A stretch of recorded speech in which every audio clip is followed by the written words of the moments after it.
This is DJ Easy Dick, coming with another one to slap you right across that fat ass. Boom!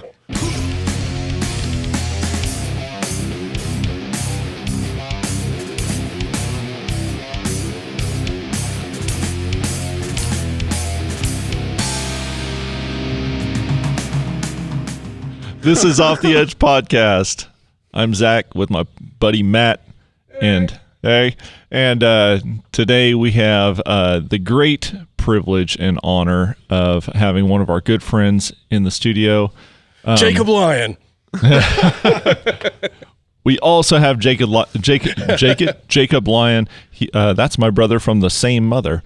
But the guy I'm actually talking about here is a professional musician, professional music teacher as well, performer, recording artist, session player. He does it all. He is a consummate professional, the mighty John Hamlin. Thank you so much for joining us today. Thank you for all those lies. Thank you. Thank you very much. Well, we were reading off the sheet you gave us. And the money. Yeah. No, thank you. Thank you for that. No, thank you. We really appreciate you being here.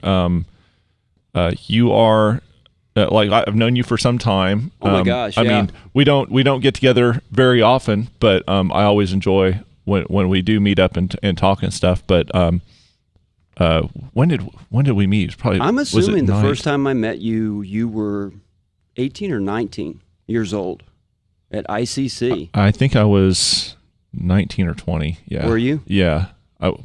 98? Is it 98? That's what I'm thinking. Okay. I'm thinking the way back then. The fall and spring of 98. Yeah, I think that's right. So yeah, we've known each other a long time, and just right off the bat, people that listen to this are going to know that I'm kind of like, I'm kind of an armchair philosopher or whatever.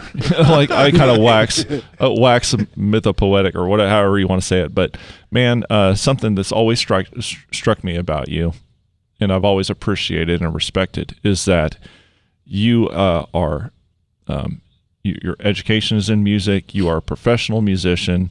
You are super talented, super creative, but you have never had a kind of a pretension about you. You've always, anytime I've come to you with a question, you've always graciously answered my questions. You teach classes, and like I'm like, oh man, should I ask this, or like, is he going to tell me like I should just take his damn class and shut the fuck up? But you never have done that. You've always been very gracious, and of course I don't take advantage of you that way and try to like get free lessons out of you or something. But I've just always appreciated that confidence in your knowledge, that sovereignty, but then with humility, and I just really appreciate that about your character. Thanks, man. He doesn't know me, does he? I'm just joking. No. Bringing it back old style from Philly, man. From Philly. Jake, we're glad you're here too, man. I really Thank appreciate it. It's good to see you guys. I haven't seen John. It's been a while. Well, yeah, it's been a while for everybody. I haven't seen Matt in a long time. I've seen Zach out, but that's it. I haven't seen him at all. I haven't seen you. I haven't seen anybody.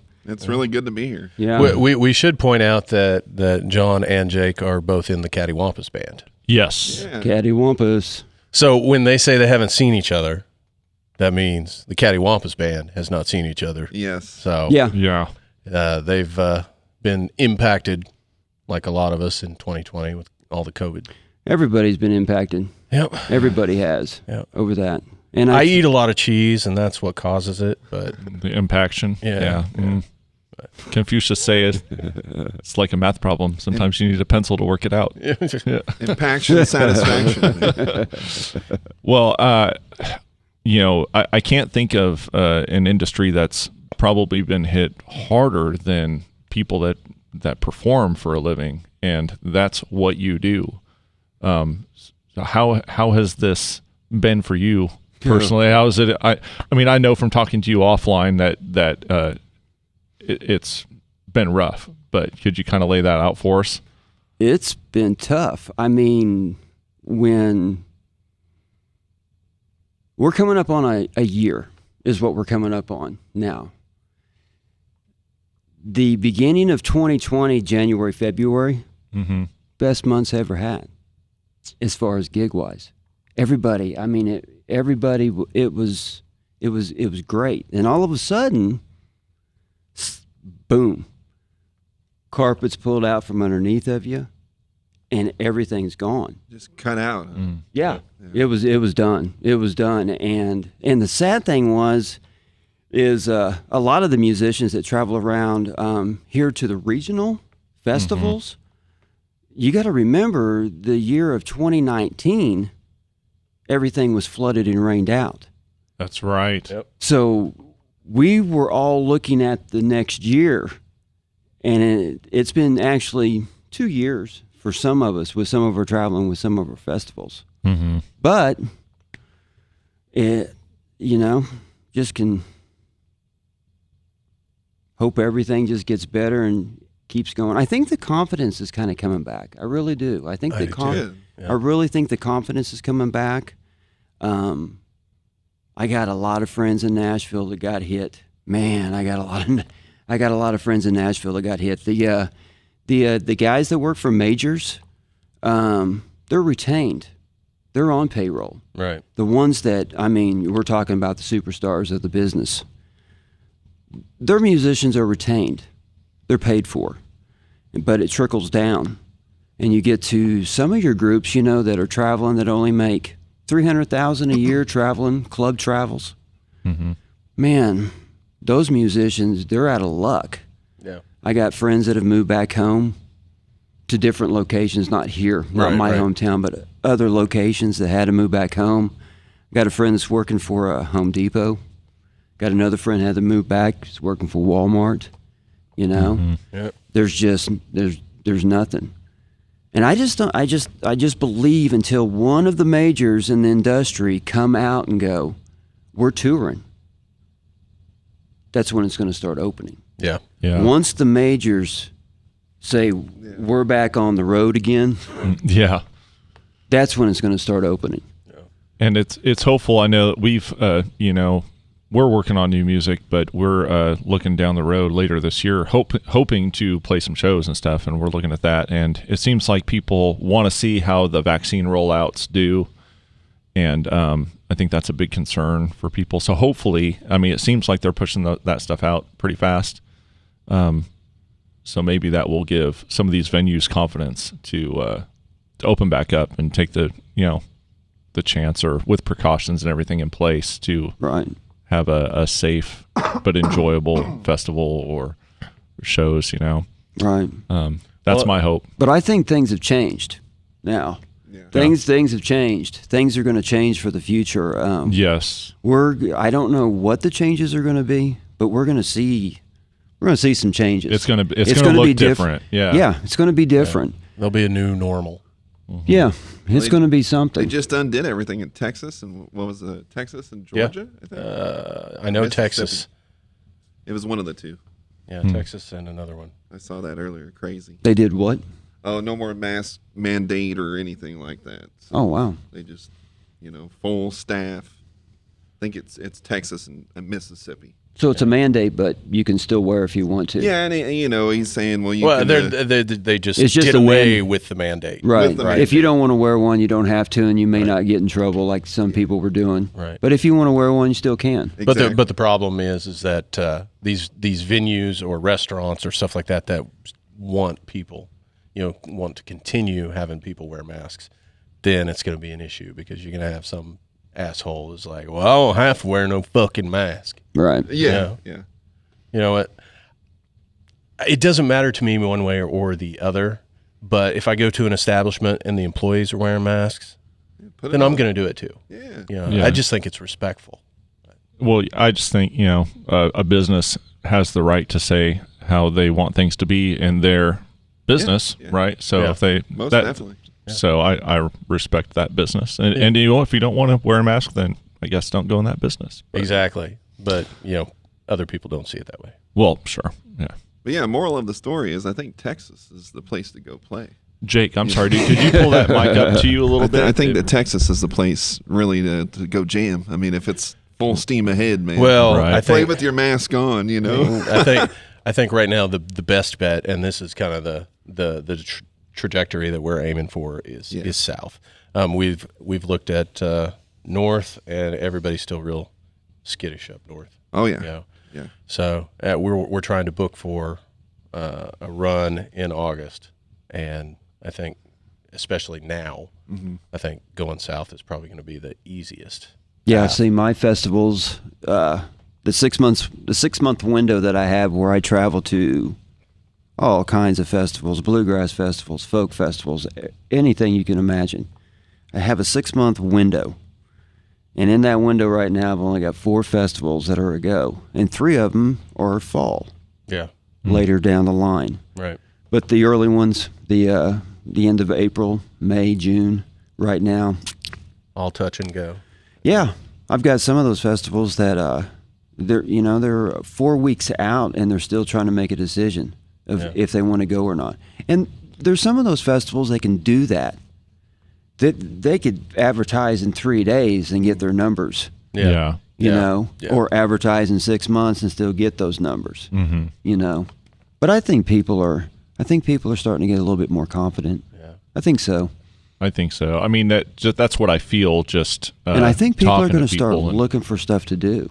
Oh man, people have been cooped up for so long. Right. Yeah, I think when it loosens up and everyone feels safe, then it's going to be like it's going to go nuts because people will be hungry for it. I think we need to take advantage of outdoor shows. Yeah. Yeah, that's what I was going to mention. Yeah, you know what I mean. Yeah. Outdoor sure. shows. Yeah, because there's been no evidence that the disease is transmitted outdoors. I mean, it's not saying that it can't evolve to learn how to do that. We should still be careful, but there's no evidence that it is transmitted outdoors. You know, UV light has an effect on it. Right. Airflow, because it takes a certain viral load to get. I'm not a scientist. Let's be clear. Zach is not a virologist, an epidemiologist. I have no expertise in this field of study. He hasn't even had it. Yeah. Fortunately, none of us have, so knock on wood. Yep, I haven't had it. I've been out on the road the whole time. So have I. I haven't stopped a day. Yeah. I've been hibernating. I've been out on the road, 4-state area pretty much, just kicking it like a 3-legged ninja.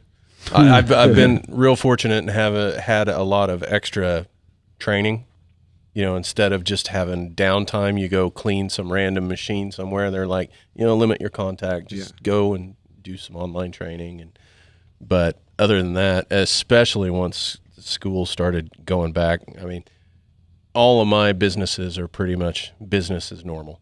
I generally have to get my temperature taken every time I go in, but other than that, everything seems to be about the same. Wear a mask, all that. Wow.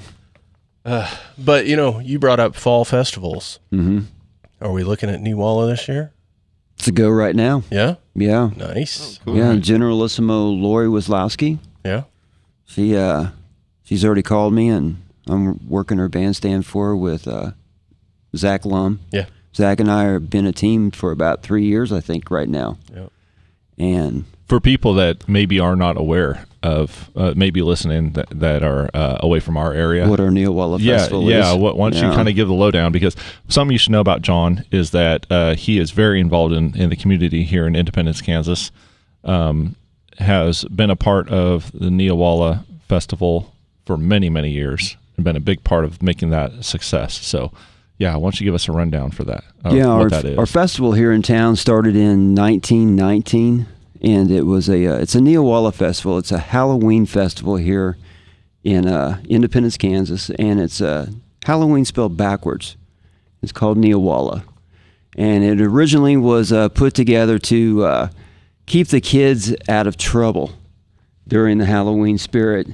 And they would, because the kids, I assume at that time, the way the stories go, that the trick or treat meant something.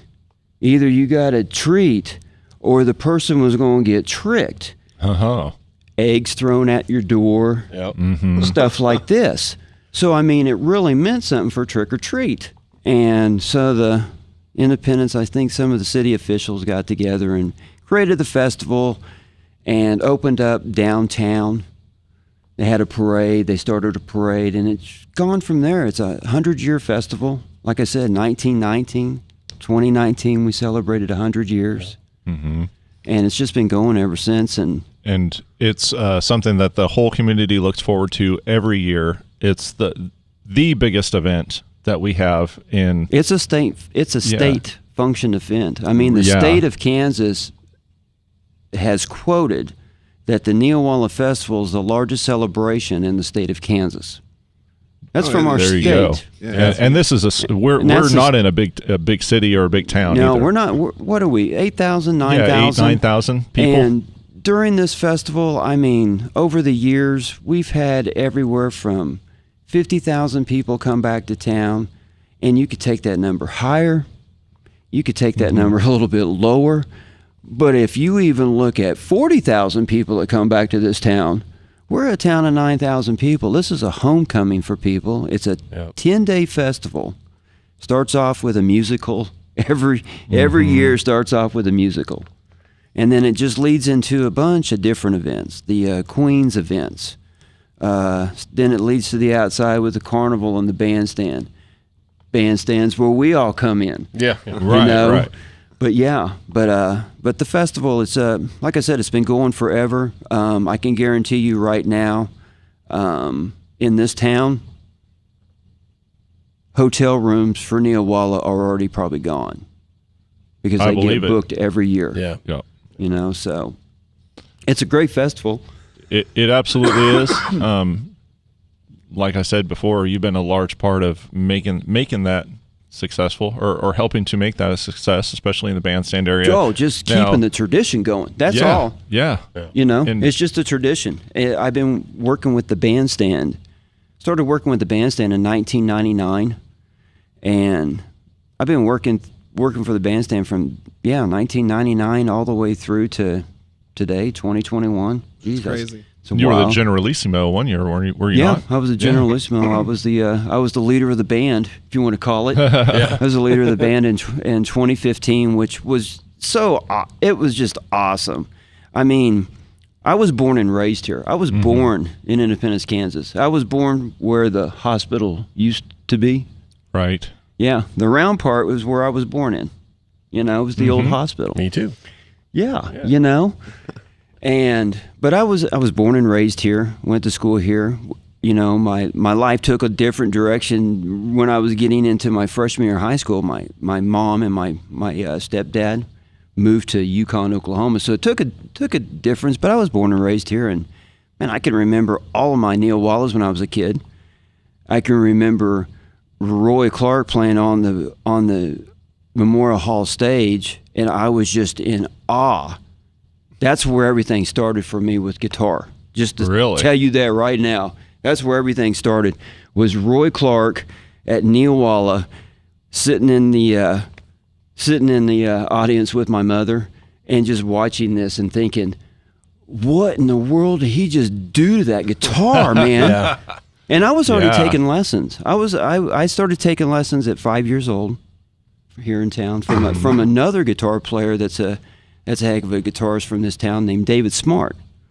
David Smart was my teacher. David's actually a professor of guitar up in Kansas City. Okay. Yeah, and he was my first teacher. But you know, I was from here, so Neowalla, being the Generalissimo, you know, really meant something to me. And my wife and I got to see every event.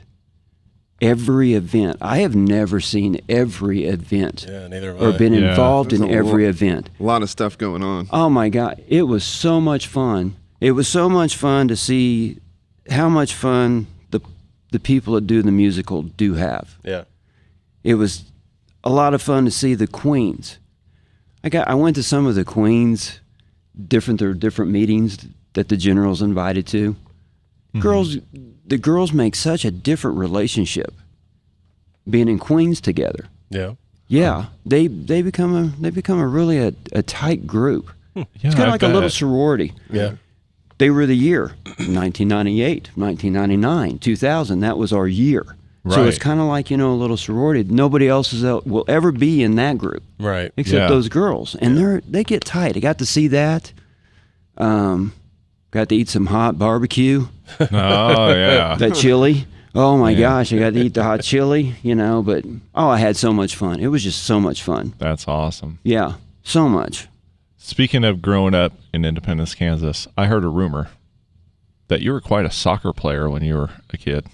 Is there any truth to that?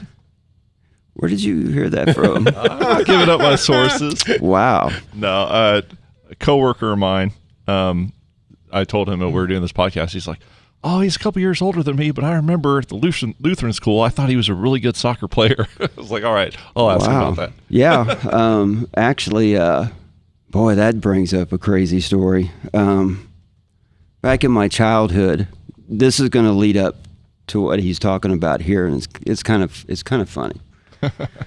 Back in my childhood in the 70s, my grandfather was Greek. Came over right before World War II happened. My granddad was born and raised in Sparta, Greece. Right after he graduated high school, he had to go to the military for 3 years. The Germans were already bombing everybody. Mm-hmm. Granddad, after 3 years, he got out, got on a boat with a black book passport, slept in the bottom hall, and came to New York City on a boat. Whoa. Wow. Yeah. But we got to travel to Greece. I got to travel to Greece 4 times. It's Nice. from 1976. I remember 76 was the year of the centennial. That was the year. Mm-hmm. 76 was our first year that we went to Greece. 76 was the first year I remember ever really hearing about it.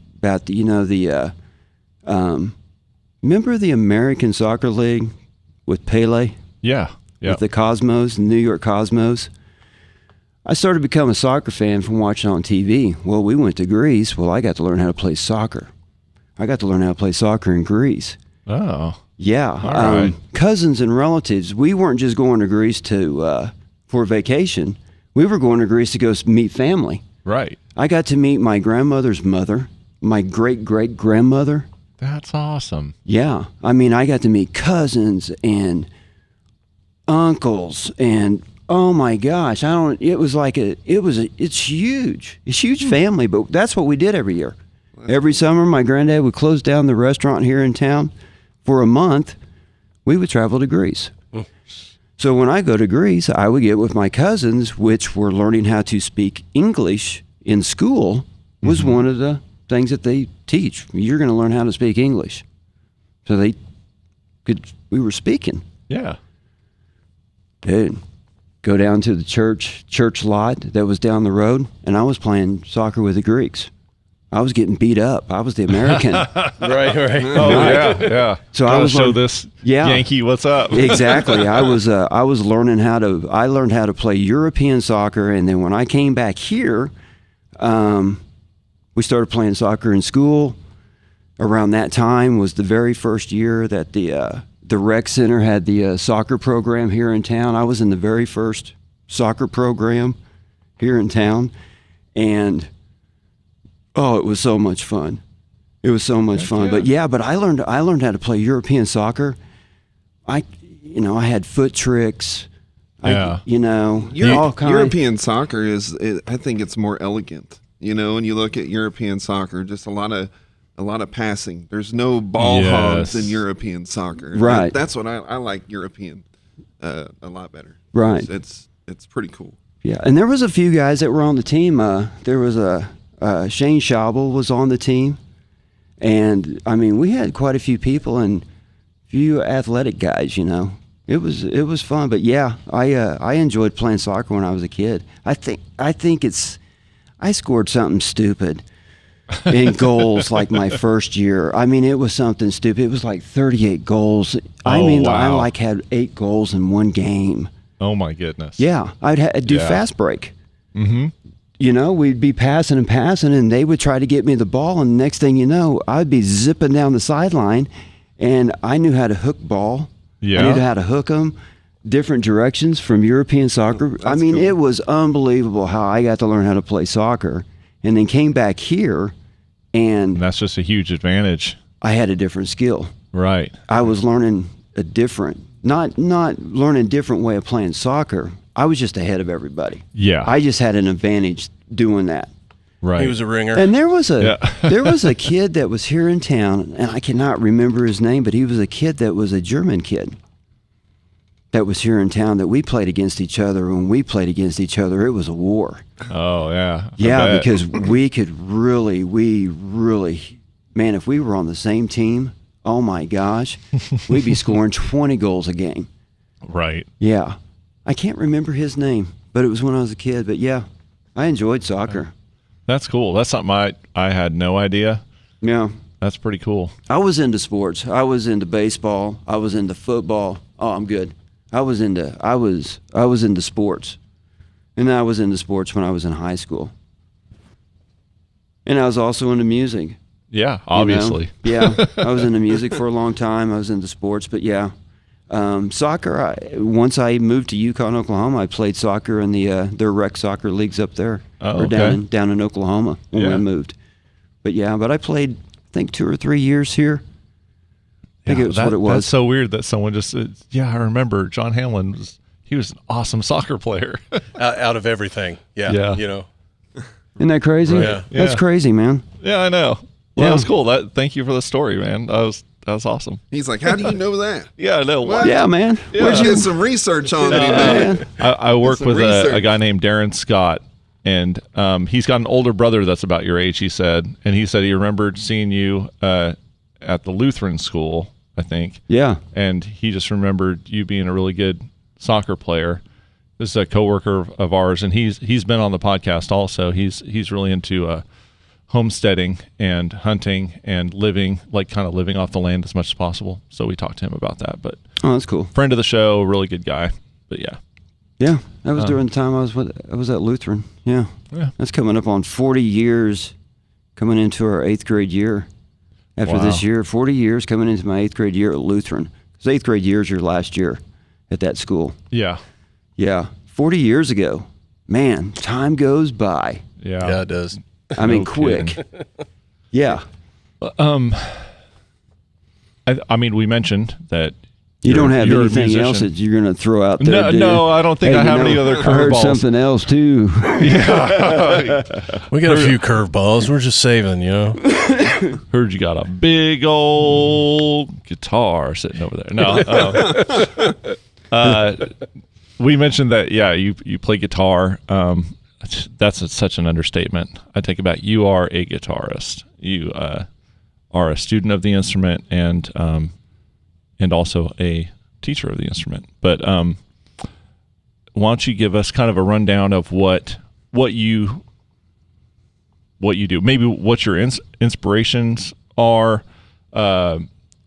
What if someone's looking at checking out your music? What do they kind of expect? Like, I know I've seen you play fingerstyle. I've seen you play electric. I've seen you in Cattywampus band. You actually play bass. Yeah. So I mean, it may not even be possible to pin you down to like a style or I've something. even seen him but- play hamster style, man. hamster style is most difficult. And hamster style, man. Hamster style. But it's where did I start on this? Yeah, I broke the concentration with the hamster style. Yeah, I'm sorry man. about that, man. It's all right, man. I couldn't help myself. Which way are we going? All right. Well, what you mentioned? Inspiration. Yeah. Inspiration. Yeah. Yeah. Inspiration. What's maybe? What are some of the things that got you really into guitar, and then what are you really inspired by now? Like, take us through the evolution of that, maybe. Yeah. Okay. I got that. That hamster thing really got me, man. That's off a movie. It's off a movie. What movie is that off of? It's a South Park. The South Park Yeah, guys. it's not basketball. Maybe it's like Orgasmo It's or something like that. Orgasmo, that's what it is. Yeah, it's like break out the hamster styling, Hamster man. styling. I think everything kind of started with me was my mother had a guitar. It was a J.C. Penney Stella. Right on. So what it was the old red acoustic guitar, and the white drawn out on the top, you know, the guitar. Yeah. And it was the old red Stella. And man, I was 4 and 5, and I was dragging it around, banging it up and down the stairs of my grandparents, you know. 6 years old, you know, I started kind of picking out my cartoons on one string. And that was when Mom got a hold of David Smart. And that was when I started taking my very first guitar lessons and kind of learning how to read music. Knowing what I went through, also in hindsight, also works with my teaching. Mm-hmm. 'Cause I remember what it was like, you know, being a 6-year-old and trying to be taught music. It's not really fun. Right. You know, but I can, you know, remember how you know, David kind of made it fun. You know, you have to kind of remember that kind of stuff. Yeah. You know, you have to, man, you cannot, you know, that's one thing that you got to look at as like I do as a musician and a teacher. You cannot go stagnant.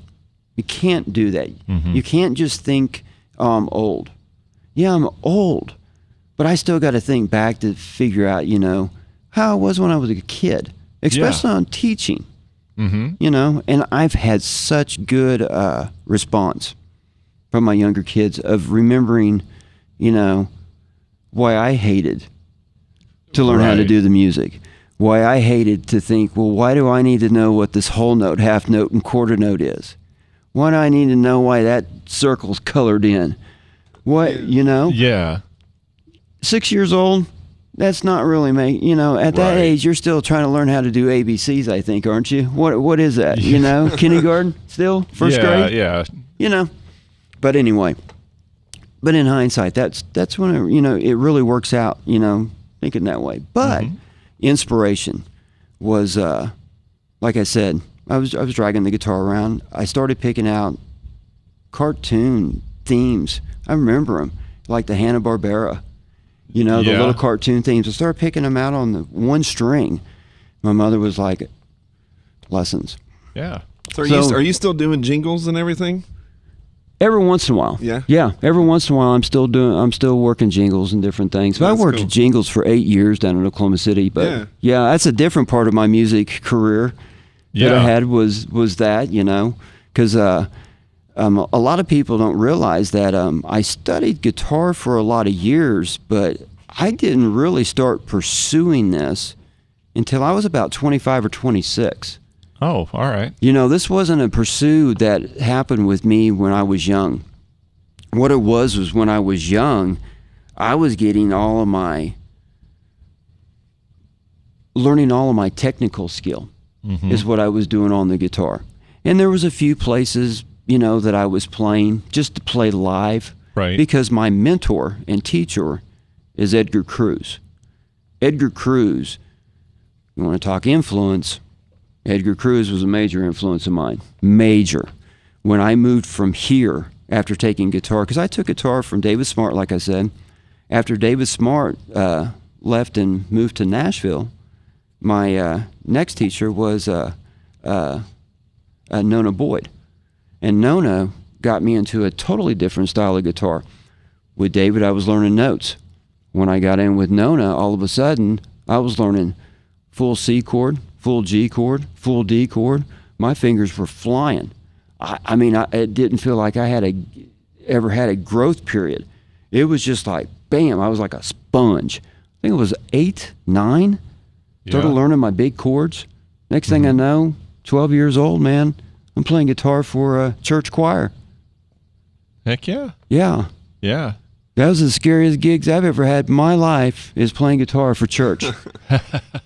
You know? Yeah. And it really is. You know, the thing about playing for church that you have, especially in my particular case, I played for people before I ever played in a church, right? Right. And so the first time you go and play in a church and you get done playing and it's crickets because It's silent. there's Yeah. it's like, did we fuck up? Yeah, I'm sorry, Jesus. Yeah, I'm sorry. What do I do with my hands?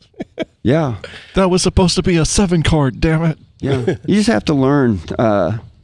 Church, there's some churches that are crickets after. Mm-hmm. There's other churches you play that they'll give you a standing ovation. Yeah, hooting and hollering. Yeah. And That's fun. It just depends. Right. But I tell you one thing: those churches that are quiet, that's their respect for the sanctuary, because they don't clap. absolutely. They don't clap for anybody, even the choir, Yeah. organist, anybody. But those little ladies are going to let you know how appreciative they were of you once Yes. they catch you Yes. after Yeah. church.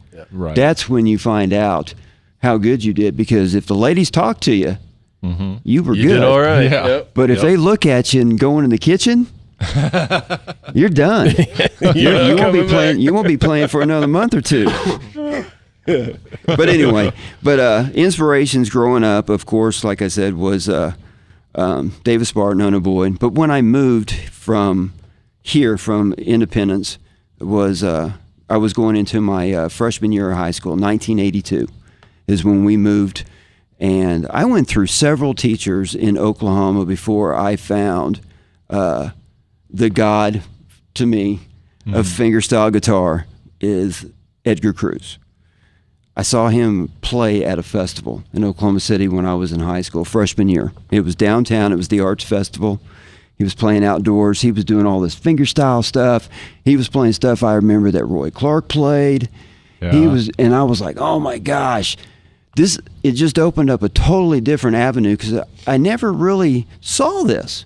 It was always either rock guitar, blues guitar, country guitar, hee-haw. So it wasn't until You know? that time that you really learned any classical style? No, I didn't learn right. any classical style until my freshman year. And when I saw Edgar Cruz play on stage, that was when I was like, oh my gosh, this is my teacher. Right. Because Yeah. all the other teachers weren't teaching me what I wanted to learn.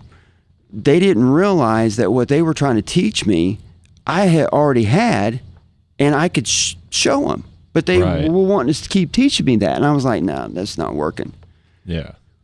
My mother told me, go talk to him, see if he teaches. I went up, talked to him. He was in his junior year at OCU, studying guitar. And he said, yeah, I teach. I teach at a music store in a shopping mall called Shepherd Mall in Oklahoma City. And I was like, cool. And it was an organ, it was one of those organ music shops that you see. Yeah. And in the back room, they had, all the places, and that's where Edgar taught, was back there. And that was it. Freshman year, sophomore year, junior year, senior year, even my first year of college, I was with Edgar all that time, off and on, through different things, high school and different things. But I studied with him. He taught me fingerstyle guitar. And then from there, I went on and got my guitar skills from my teachers at Oklahoma City University, But that was my Mike Millard, hardest guitar teacher I've ever had in my life. He was so strict, so hard. And then my next teacher was oh my gosh, I just forgot his name, Hector Garcia. Hector Garcia was my next teacher, and he showed me the emotional side of a guitar. Mike showed me the music side, strictly the technique. But Hector showed you how to open that song up as a musician, as an instrumentalist. It's really interesting. It really is, listening to your whole background in guitar. The whole journey of it. Yeah. Because it's a journey. It's a journey. Yeah, it really is. It's a journey. And it's a journey, I think, I also, you fight your journey sometimes too. Yeah. Because when I was, when I was studying in school and studying college, I was getting into my last years of school.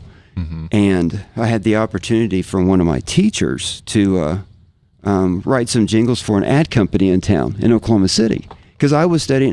That was the main thing that I studied in school was music composition, and I was studying that with a minor in guitar. Oh, okay. Music composition, I wanted to learn how to write. Yeah. Because I was focusing that on my guitar. Right. How to write for myself. Mm-hmm. But I also got to learn how to write, you know, major compositions and different things. So I had this opportunity to write some jingles. It's like, cool. First jingle I wrote was for Stetson Hats Company. Really? Yeah, Stetson Wow. Hat Company was doing a videotape back in the day. This company that I eventually worked with more of the affiliates from the rodeo. Justin Boots, Stetson hats, Cherokee shirts, Wranglers. Mm-hmm. And this is who we kind of did all the print ads for, all the radio, TV ads, you know. And we worked with these people for all these years. But the first promo that I cut, they told me, okay, this is what we want. We want some drums, and we want a bell. Drums and a bell. Gotta have the bell, man. Drums gotta have and the a bell. And I was like, okay, are you wanting that in a certain, you know, style of anything? What we're thinking is drums and a bell. I was like, okay. And they was like, here's the tape. This is what we have. And I went home and I put in the tape. And what came up on the screen was a rodeo. It was a bull that shot right out of a gate. Yeah. Like, okay.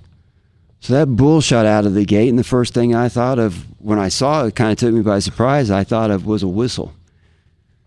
Had a whistle when that bull came out, and then next thing I knew, I was thinking, well, I don't know how this is going to work, but I'm thinking Japanese drumming. Okay. Yeah, I gotcha. Okay. And this Japanese drumming, these taka Right. drummings groups, is what I produced for this thing. And it sounded like something that was from the outback. I had sounds of like the outback in it, and the bulls were coming out of the chutes, and the horses were coming out of the chutes. But anyway, I wrote the background music for this, and they put it together. And back in the day, they used to send out videotapes to all the cowboy shops.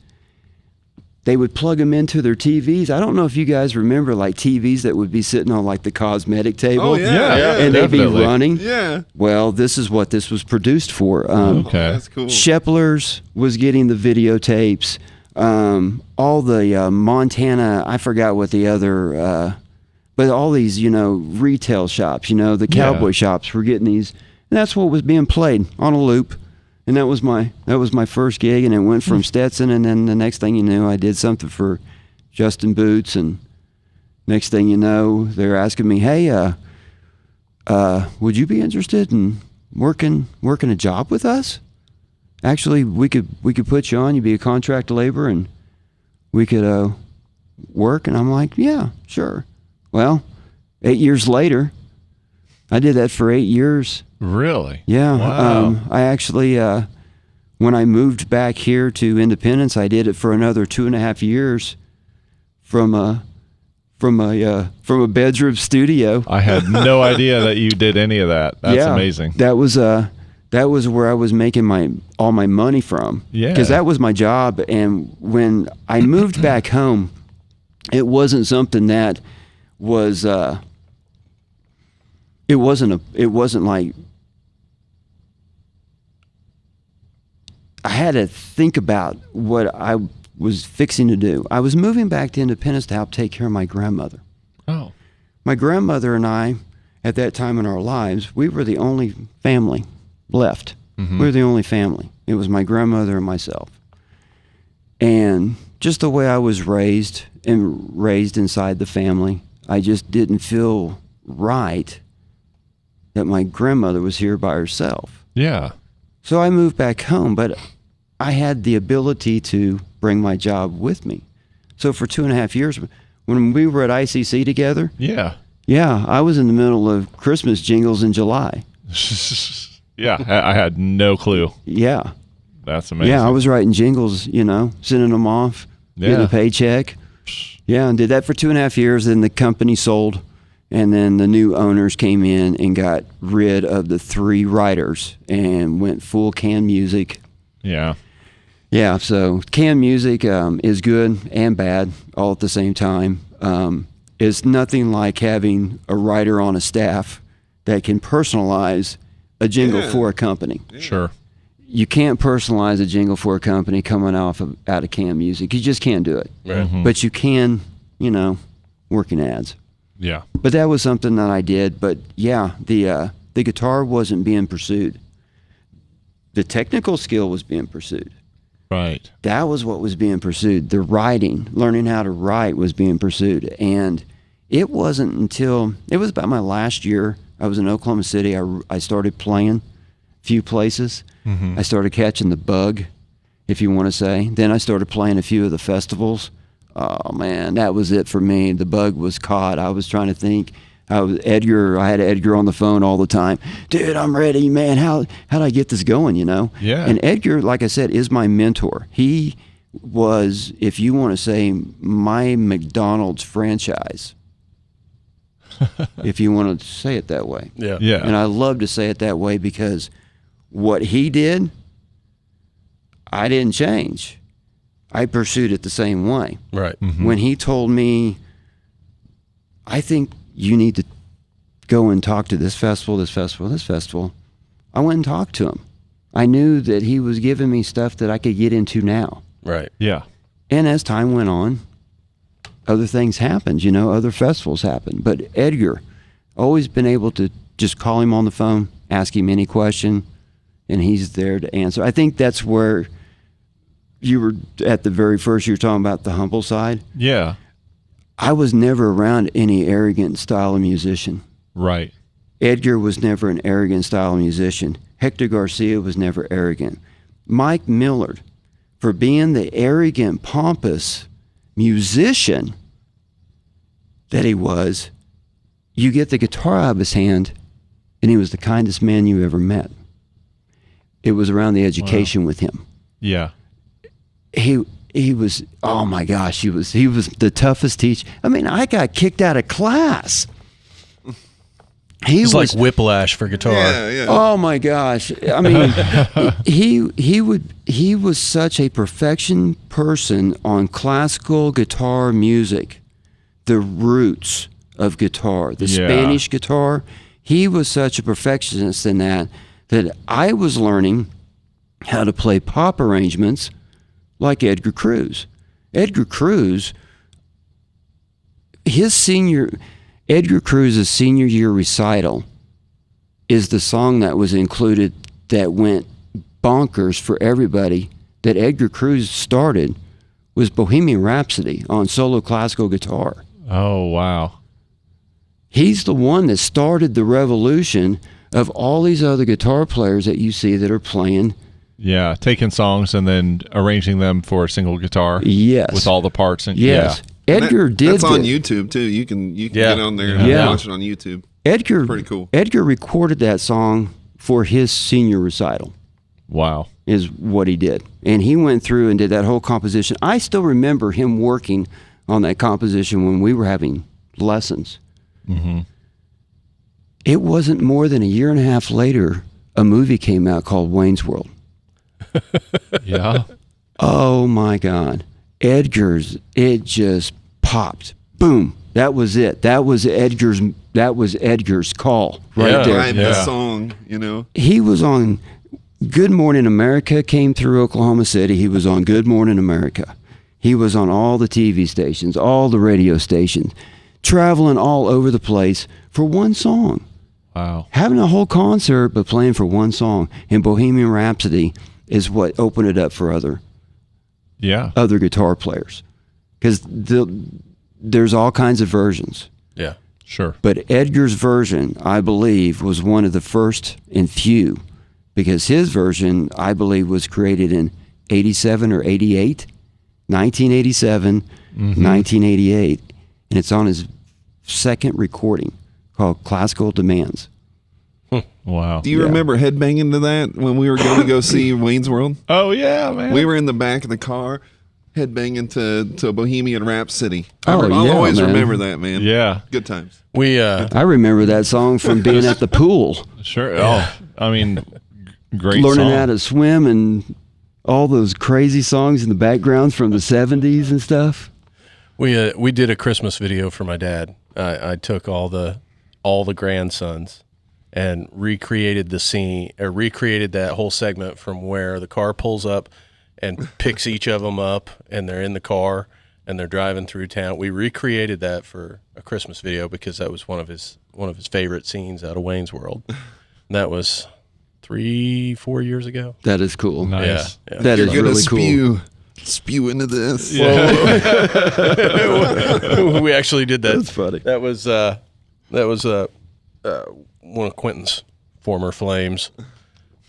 Yeah, because Wayne's World, what was that, 92, 93? Yeah. That sounds about right. Yeah. We were young, man. I mean, we were Yeah, actually that- going to see the movie, and then the song came on.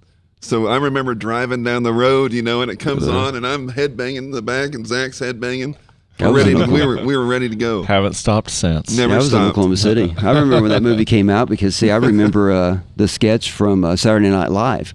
That's what Yeah. interest our sparked back in the day because, these were two rock and roll guys, and Yeah. it was just hilarious from Saturday Night Live. And man, I still remember going, if I'm not mistaken, one of my best friends that I graduated with, I think he won those complimentary tickets for like the opening nights for the movies that they used to give away. Yeah. You call them the radio station. Yeah. If you're caller number 10, you're going to get these tickets, He calls in. Yeah.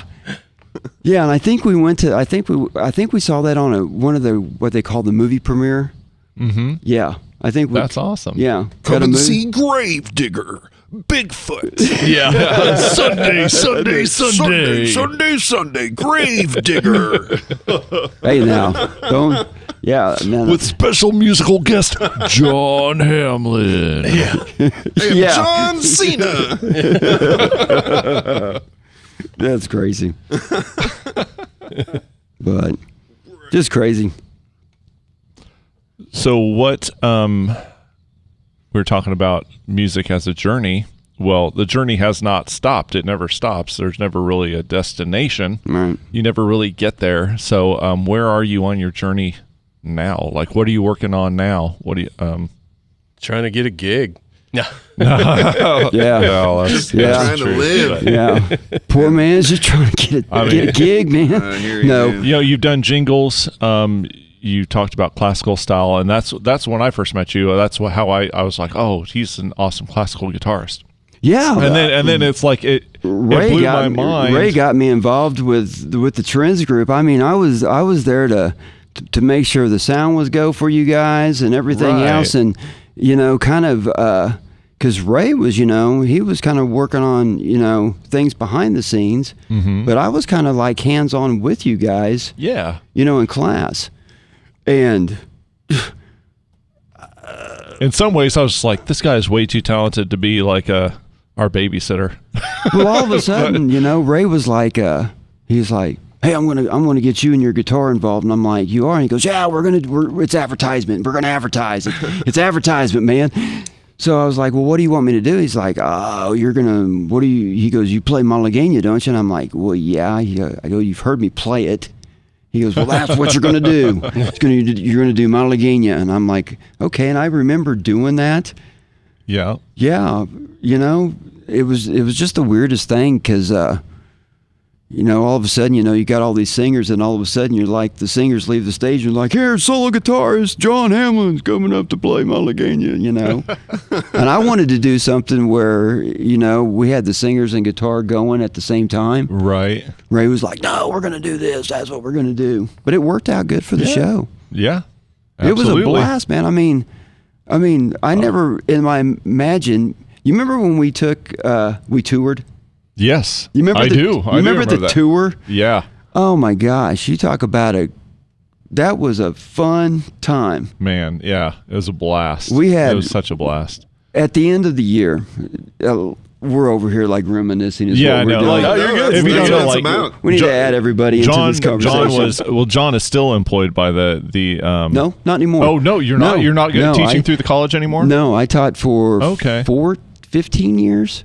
Yeah, I taught 15 years with the guitar department, and it just started to really slack off with the students. Okay, and not enough people started to enroll for the class. Man, that's a shame. Well, it is a shame because we really have had a hard time of keeping a music department. Right. You know, there for the longest time, the music department was myself and Regina Hilly. Man. Because there was nobody else to teach classroom. It was on the way out when I was going to college. Yeah, it got to a really bad point. But that's, I mean, we talked about it. That's how I met you. I was there on a scholarship for singing, for vocal music, and I was a music student, learning my theory and all that stuff. Right. And kind of like you, like you said, you were studying composition and then kind of like backwards applying it to guitar. And that's kind of like where I was at that when we met. That's kind of like where I was at. I was like, okay, I love playing guitar. And I'm learning my theory. I'm learning 4-part harmony. Right. Learning how to write it out. Now, how do I translate this to guitar? Anyways, that's a tangent. But that is a tangent because when you're studying what you're considered in college is classical style music, everything's off a piano. It's not off any other instrument. It's off a piano. I mean, theory that was created from your Gregorian chants coming up through the years. But your Gregorian chants were already starting to write music. Right. Piano was not even here. Right, yeah. Not even a harpsichord, not anything. Nothing. Yeah. Just 7 church modes. That's all you got, right? Exactly. You got your Gregorian chants, you got and that's it. I mean, it wasn't even any words. It was just oohs and ahs and anything else that you could create with your mouth, and that was it. But as time went on... I can create a lot with my mouth. I'm going to take your word for that one, Zach. Yeah, I'm going to. All right. No, I can create a lot of oohs and ahs with my mouth. All right, I had to do it. There was a time, though, in the 90s, remember, Gregorian chant. It had a comeback. It made a comeback. Yeah. Sigh, namwa, bum, ba, bum. I forget the name it of was dance. It was dance music Gregorian chant. Yeah. Enigma. Yes, exactly. Hey now, that would have been during my time when I would have been in the nightclubs. I probably danced that. Yeah. Shaking his booty. The return of innocence. I got us off track. I apologize. Were we? I don't. We were going down a road, and I think I took us down a side road there. He was talking about Gregorian chant. I was talking about the beginning of it. Because, and you made it dirty. Yeah, I did. But I was talking about, the theory that most people learn from a college setting is going to be off of a piano. You're going to learn it on a piano because you can see everything. Yeah. But over the years, I have a feeling that as the theory was being created at the time, because being written, they already had the blueprint for the piano. Right. There was the blueprint was already there. Right. They kind of figured out what it was, but the blueprint was already there. So then the piano came. Now, I mean, think about the history of music. Now, this is the nerd side. I love history. I'll go down this road with you for sure. And I love music history because you got to look at different things. People always talk about my generations. Okay, my generation, church music. Church music has always been the staple part of the music. It always has. It's always been there. The religious part has always been there. My age, the guitar was the hardest instrument to get into the church. Sure. Could not get the guitar in the church. Go back in history. How hard was it to get the piano in church? Everybody was singing vocal. Yeah. That was the instrument. How many people probably called it the devil's tool? Oh, I'm sure. Think about it, because every instrument has had to have its time with that. The person that The led organ, the those vocal deep group. sounds of the organ with the devil. Man. Pedal tones. It's the devil. I heard the devil. Did you hear the devil in that? Spoke through that evil machine. Foosball's the devil. Foosball's the devil. Whoever was in charge of the vocal group, right? Whoever the leader of the vocal group was, guarantee it was a half step sharp compared to that piano. And so that piano was the devil. Exactly. Because it didn't conform to him. Right. Yeah. Guys doing your mashed potato and the twist. But just the, just the Dirty history rock of and roll. thinking about that, thinking about the instruments that, had its time and dues trying to get into the church, because the organ, I guarantee the organ probably had its time and dues, Yeah. I'm sure. trying to get in. And then as you keep going, but that's kind of a geek side. I imagine there's this little boy. He's like 5, 6 years old, and he's in the church. And the piano's made it to the church, right? But he's just hammering away on the piano, and he accidentally hits a tritone. And boy, the woman just comes out of the Eve or whatever and just whoops his ass, because that was the most evil sound coming off of that piano. Gets that B flat and that F off that E, baby. That's the devil's tone right there. It's like Stravinsky's The Rite of Spring. Down. The Sabbath was born that day. Well, I mean, Stravinsky's The Rite of Spring, I think is what it is. Oh, yeah. The bassoon player caused a riot because they didn't think that should be in the symphony. So it started a huge riot. Right. Over a bassoon player. It's like the dirty rock and roll, Stravinsky. Well, yeah, and it was crazy music.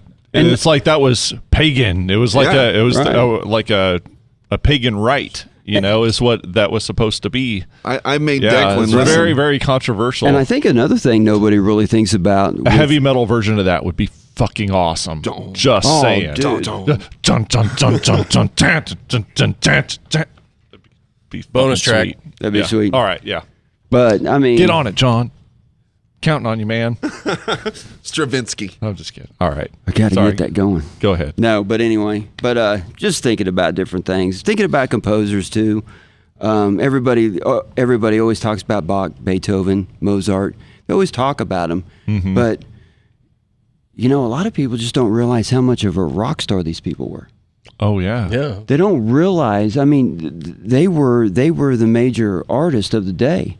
I mean, if the Grammys were around back in the day, these would be the people that would be winning the Grammys back in the day. I mean, Mozart from Mozart was from like the movie that I all saw. 4 guys he was of Motley crazy. Crue in one. One. Yeah. Yeah.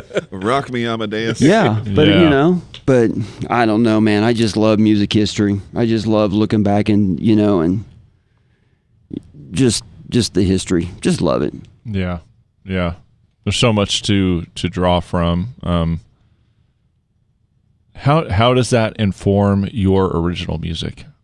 How? None at all. None at all. None at all. None at all. Where does your inspiration come from? For my stuff? And 'Cause I your write. original music is.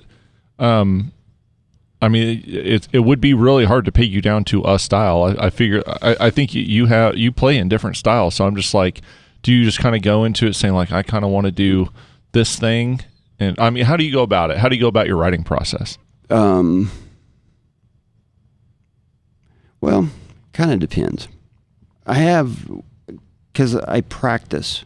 That's one thing when you're pursuing something. Mm-hmm.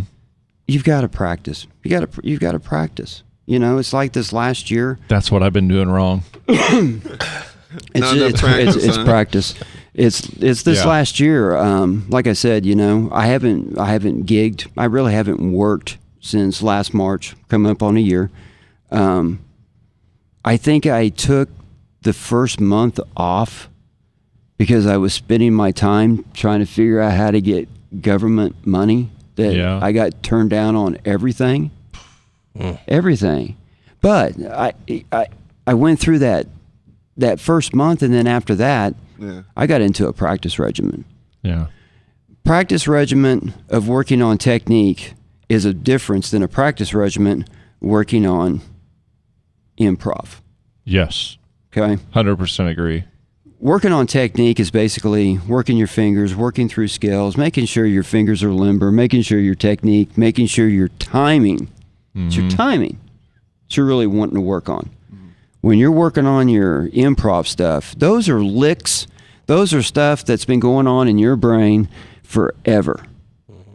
Or it's something that you just played and you think to yourself, what in the heck was that?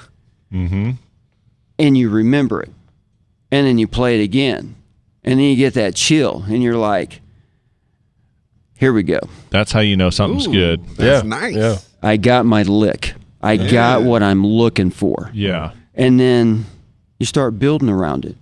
Either build it with other licks that you know, or you're working on. Because how many times we're all musicians sitting at this table. How many times have you sit there, especially for your original music, and you play a lick over and over and over until you think your fingers are going to eventually do a different change that you've never done before, and it's going to sound freaking awesome. Yeah. And that's how, to me, that's how it works more than anything. Yeah. Is I work on a lick, and then it goes into a different lick. Okay? Yeah. I don't do like some of my friends do, where they have a thought process of, I'm going to run through a nice meadow of flowers, and I'm thinking of everything around that to put into this. Yeah. I can't think that way. I got to think off. That's me. That's me, by the way. That's how I fucking write music. Meadow of Flowers. Yeah. Well, no. I mean, I'm serious. I will come up with a story, and then I'll be like, all right, this part of the story, I'm trying to evoke this feeling, and I will go for that feeling. Right. And I'll try. Yeah. Like I nerd out in a very like planned out, right, anal retentive OCD kind of fucking way about it. Well, if you ever need an interpretive dancer for your music, we were just talking. I am the guy. We were just talking That's about me. that on our side quest. We were just talking about it. You remember? You're hired. You remember the video with the guy with the metal rod? That's what I was just about to say that. But I was like, nobody will know what I'm talking about, man. Boom. Boom. Yeah. That's crazy. All right. But I'm the same way. I'll come up with a riff. Yeah. And so some of these songs that we've been writing, I'll have a part and I love it. But that day, for whatever reason, it doesn't go any further. So you record it, you log it, whatever. And then you have some that just one leads to the next, and then it leads to the next, and then it leads, and that happened just 2 weeks ago. Yeah. Wrote a song in 4 days.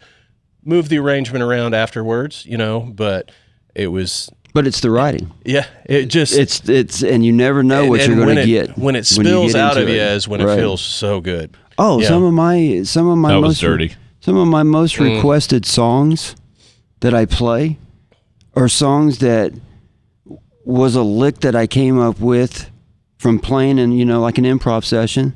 Came up with a lick and was like, oh my gosh, here we go. Next thing you know, I played another lick. The next thing you know, I played another lick, and I've got my pattern. I have a certain pattern that I like to write as a solo artist. I like to write 3 different styles of patterns inside one song. Yeah. 3 different rhythms that all go together, and then all of a sudden it leads back into the beginning. Yeah. That's how I like to write my stuff, instrumentally. Now, grab my licks. Now, like I was saying, there's some songs that just go boom, boom, boom. Right. Next thing you know, 2 hours later, you got a song, and I'm in GarageBand getting it recorded so I don't forget it. Right. Yeah. Absolutely. And I'm getting it logged because I'm like, oh my gosh, I've got a guitar piece here. And then from what it sounds like, and the interpretation behind what it sounds like, there's sometimes I'll start a song off bluesy. Yeah. But then sometimes I start a song off romantic Spanish. Sometimes I start a song off that has maybe a little bit of a picking country feel. Now, if I'm into those style of songs, then I'm going to kind of name them around that. Okay. But then I'll pick up that guitar, which is my swamp guitar. I call it my swamp guitar because it's got the style of music I play on it is a cross between a blues, a bluegrass, kind of mixed together, and it's like a swampy music. Yeah. And it depends, but it's the lick is what I'm trying to get to. The lick determines what the name of the song is going to be for me. I never Now, I'm one of those crazy kind of people that if I hear cool stuff, if I hear something cool, maybe a couple of words that are together that's kind of cool, Yeah. I'll write it down because I'll use them for song titles. Sure. Yeah. You know, but that's about it. You know, but nothing comes like you, like the meadow. Existential malevolence. Yeah, the meadow. Those two words that just popped into my head. When I want to to start a band called Lipstick Under My Kilt. I think that's a good band name. But I don't know if I'll be able to get anybody in on that one. Well, let me tell you something. I think you're going to be canceled before you even start. You know who gave me that idea was Chelsea, my wife. She said, Really? You should start a band called Lipstick Under My Kilt. Well, you want to know something? That's a pretty good name. We've got the table right here to do a side project. I think history's been made. We could we actually should do it. Sorry, guys. You could be playing guitar. Yeah. You could be playing guitar. He could be playing drums. I could be playing bass. Or I we can could play be, bass. We could be Lipstick Under Kilt. And we could put a record, dude, Lipstick Under Kilt's a traveling Our first name song, right there. first song's going to be called "Red on the Noodle," and in parentheses, "Red on the Noodle, like a dick on a poodle." Oh, yes. That's great. See, I'm getting jealous right now, guys, because you're that's talking great. about writing songs, making them sound like a stormy morning or something, man. I can't tune my snare drum to sound like a fucking Meadows evening or something, you know? Yeah. That's what stinks about playing the drums. No, you got to It's think like thunder shit. crack. You got to think thunder. Thundercrack. Yeah, Yeah, no, you're thinking a totally different storm. you It's know, a storm. You know what your snare sounds like, Rocks Jake? falling down the It sounds mountain. like Summer's Eve. There you go. I appreciate that. Wait a minute. Sounds like a douche. Yeah, That sounds like a I'm just kidding, man. I try to tune So my his snare drum sounds like a. Oh, my gosh. You got that morning Meadows, you know, with the deer coming across. My snare drum is the shot, the hunter's shot. There you go. See, I can't do that. Now, see, because music that really, like you said, sometimes you'll play a lick and then you'll get that chill, and it's like, oh, you know, it's like that struck a chord in my soul, like that. That's good.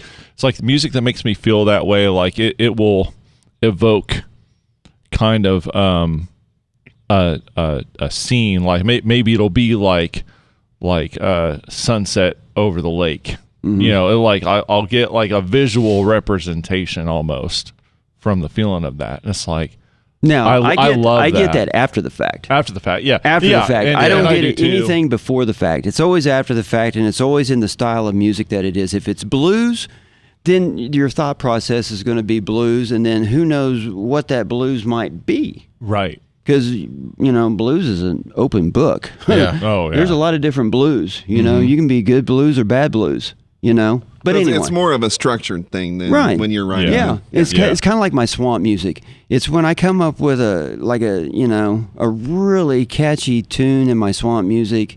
It's got that backwoods feel to it. So the song will be called like Shindig. Okay, Yeah, it'll have yeah. that. It'll have that backwoods feel to it. And that song, when I play it, sounds like a song that would be played out in the middle of nowhere at some bar, some beer fest out in the middle of somebody's. Yeah. You know, Yeah. yeah. So shindig is way more appropriate than say soiree. So, Shindig is the southern, Right, is the yeah. south way of saying let's go out, some field and have a party. Right. yeah. Yeah, Bonfire. Music. Exactly. Drinking.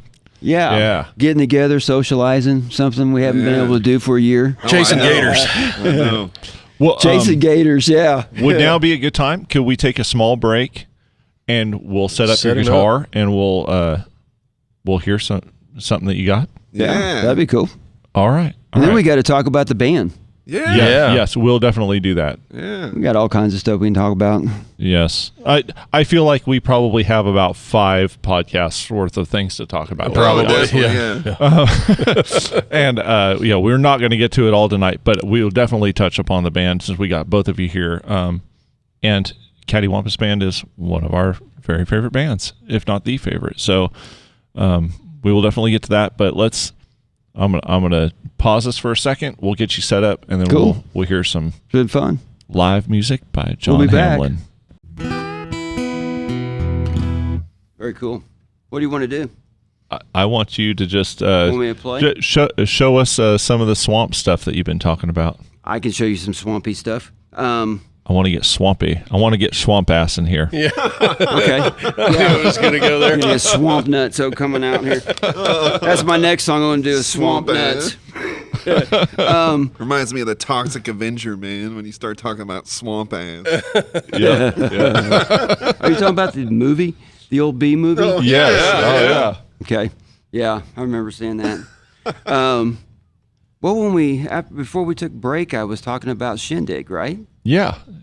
Let's do Shindig. This is what I meant when I talk about writing music. I come up with a lick, and then from there, it blossoms. But this is, after it blossomed, this song is called Shindig. It kind of reminds me of being out in the middle of a party. It's kind of like that party music. Here we go.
Shindig.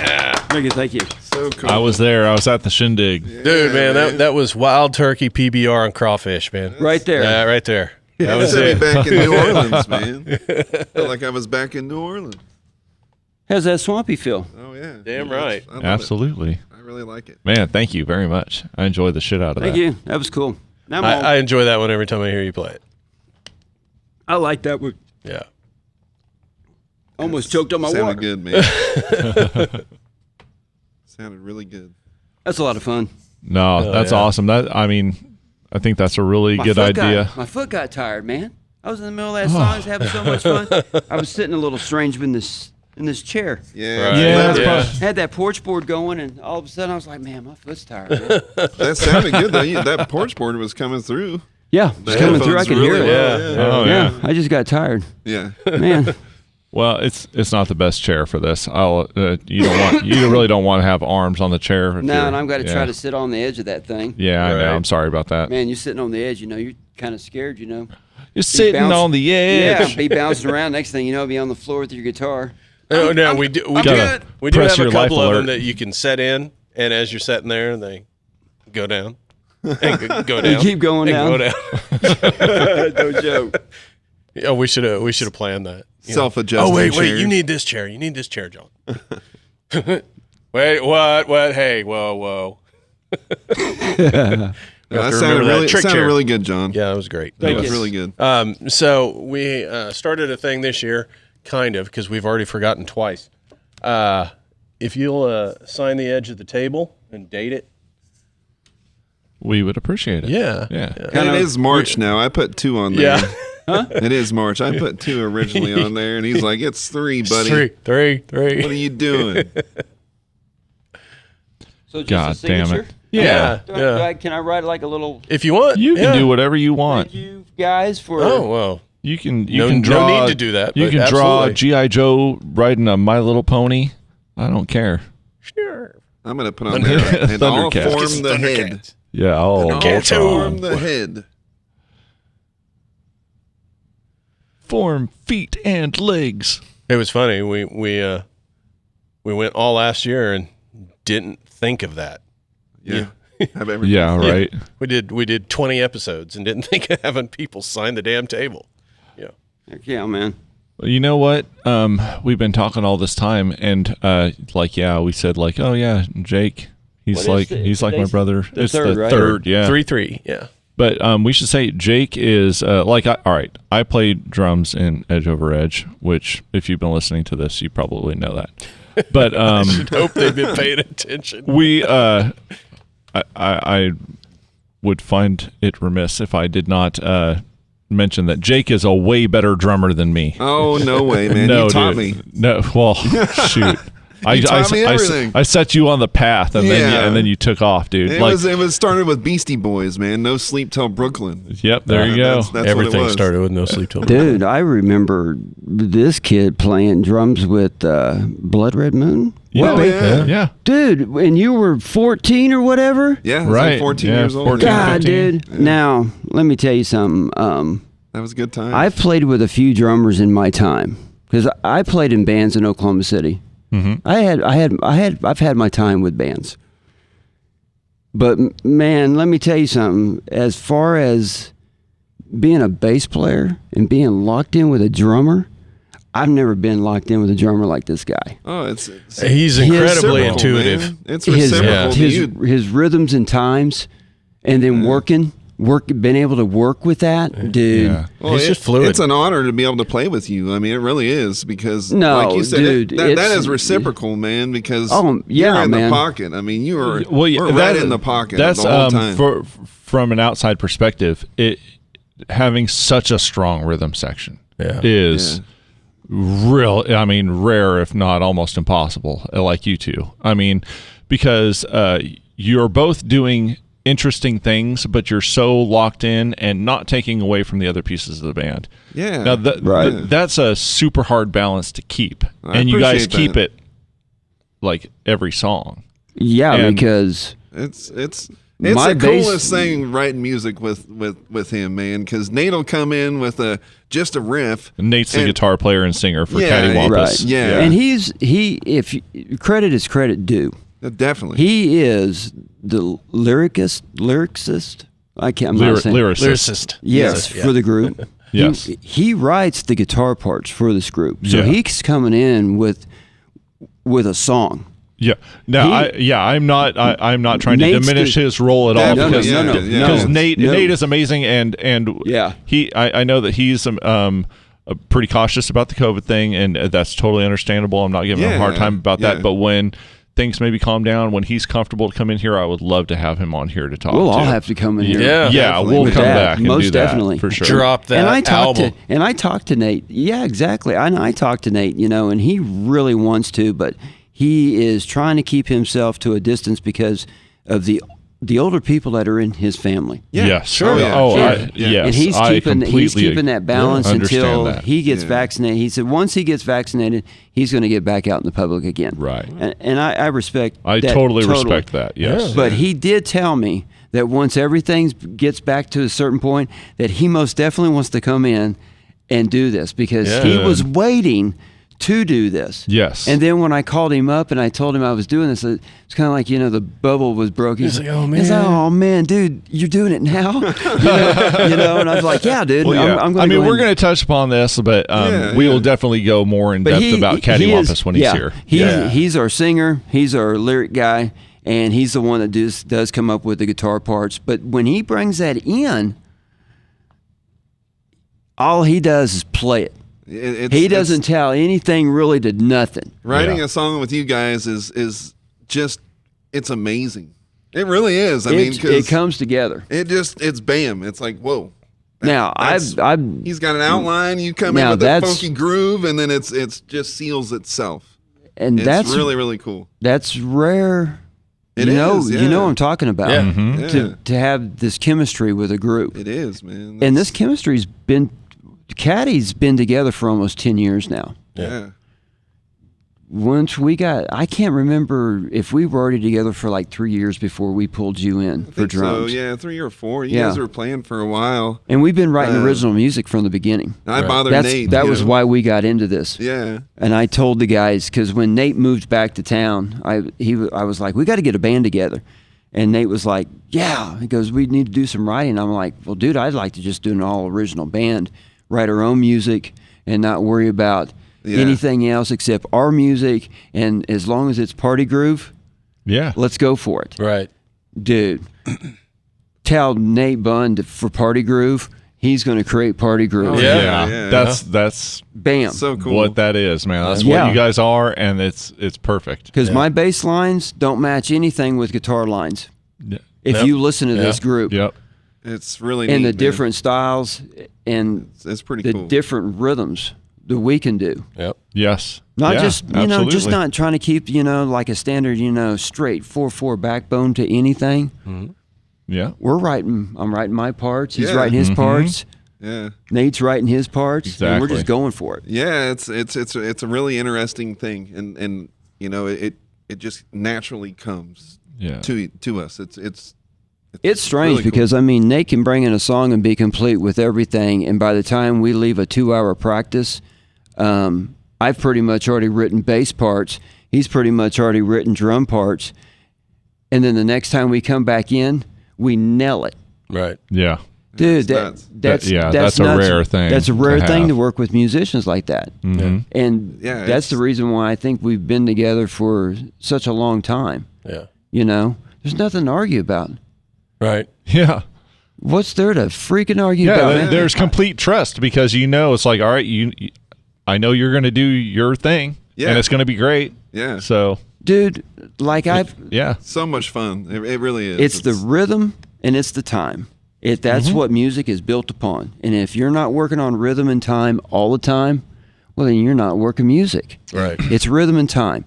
It's being locked into rhythm and time. This guy is a time machine. Well, I appreciate that. Dude, once it's the craziest thing. Once he locks into a time, dude, that time don't variate. It doesn't slow down or speed up. Right. It is locked in. Once I get the bass locked in, dude, we're locked in. Yeah, it's really cool. It is. And it's fun to play. Yeah. And it's fun to play with him because we've got our things. Nate's out front singing, doing his thing, but we're in the back. Yeah. We're the back line. Yeah. But dude, we have our stuff that we like to do, and we have certain parts in the song that we nail just for emphasis. Right. For different things that we do. Zach and I can both attest that it is a lot of fun playing with Jake. So. Well, I really appreciate that, guys. It's Oh definitely. yeah, I guess that history lesson, like, Matt, all right, well, Matt and I played back in high school briefly, like a couple of practices. It was like that. Yeah, that went nowhere. That was the original Edge Over Edge. Yeah, man. I think that was like the naming session or something. That was a naming session for Edge Over Edge. But then, Matt was the original bass player that you wanted for a long time. yeah, For different projects. When I came back to this area, I was living in Pittsburgh, Kansas. When I came back to this area, I was like, Jake, let's start a band. Yeah. Like, Yeah. okay, let's start a band. And it's like, well, man, we need a bass player. I was like, well, I know Matt's more of a guitar player, but I was like, God damn it, that'd be like the Cherryville All-Stars if we could get Matt to play bass with us, you know? And Matt was involved with another project, and that didn't really pan out. But we talked him into it finally, like later in that project. Had to come back to him and say, Matt. Yeah. Like, Matt, all right, on, your other man. project's over, dude. You need to come play with us. was Well, this, I was this think- Command? Yeah, Command. This was Command. This was Command. Yeah. I think the conversation was, yo, TJ just moved and we got a gig. Do you think you can learn 10 songs in a week right. or 2 weeks? Well, see, I remember this because Cattywampus was together at the time, and it was a Sunday. We always practiced on a Sunday, and he came into practice for a day, and he was like, man, we don't have a bass player anymore, and we're all, what happened to TJ? We moved to Florida, man.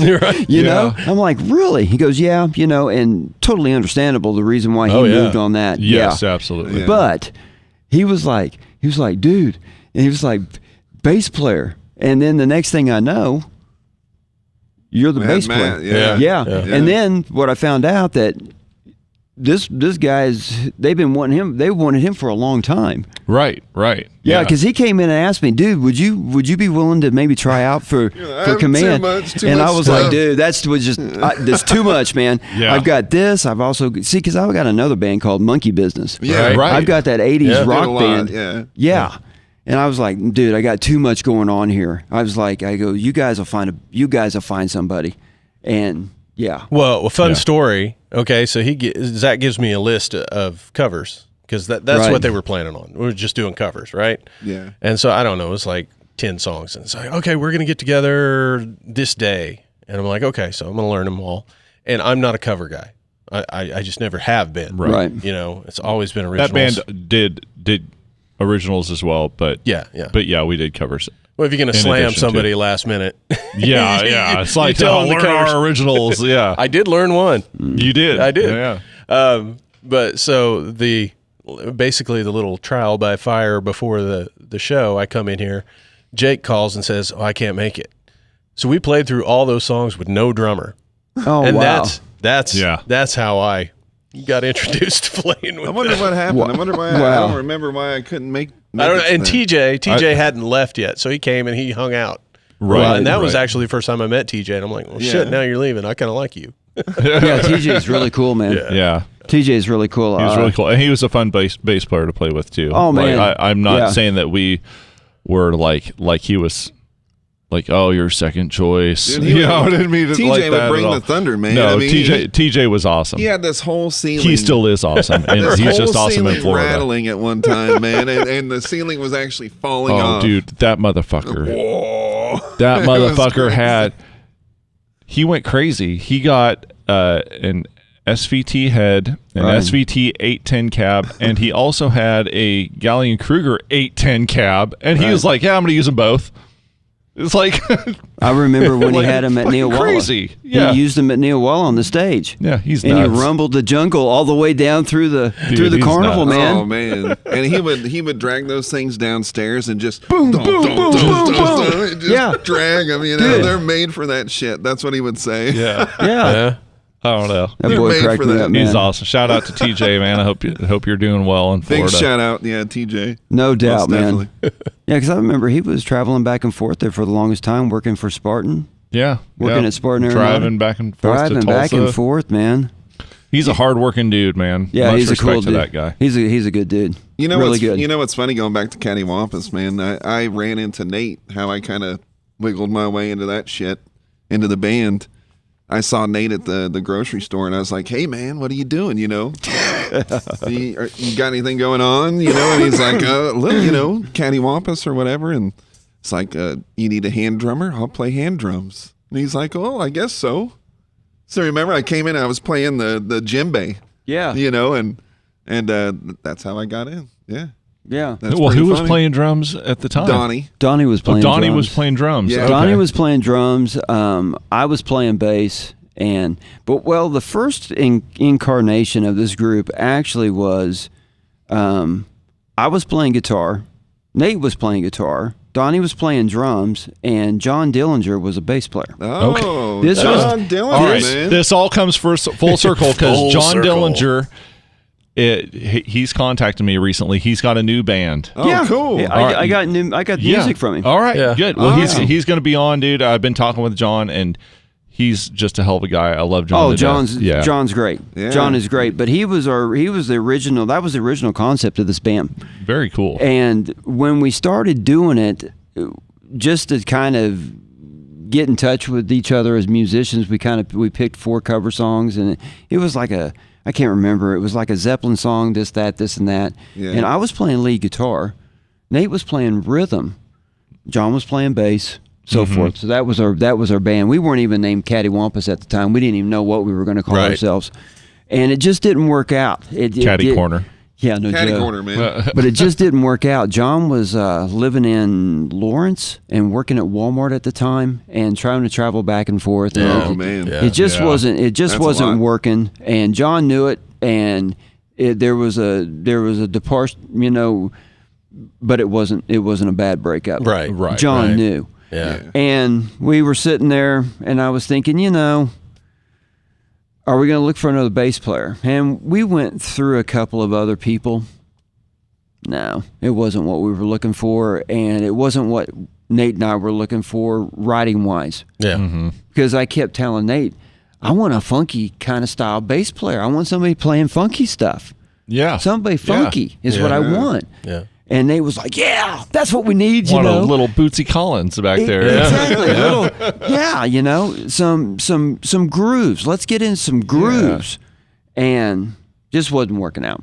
So I just said, I'm going to play bass. And Nate was like, you're going to do what? I'm like, I'm going to play bass. You're going to play lead guitar. Donnie's going to play drums, and we're going to do this as a 3-piece. Right. And that's how we started, as a 3-piece. And we knew it was thin.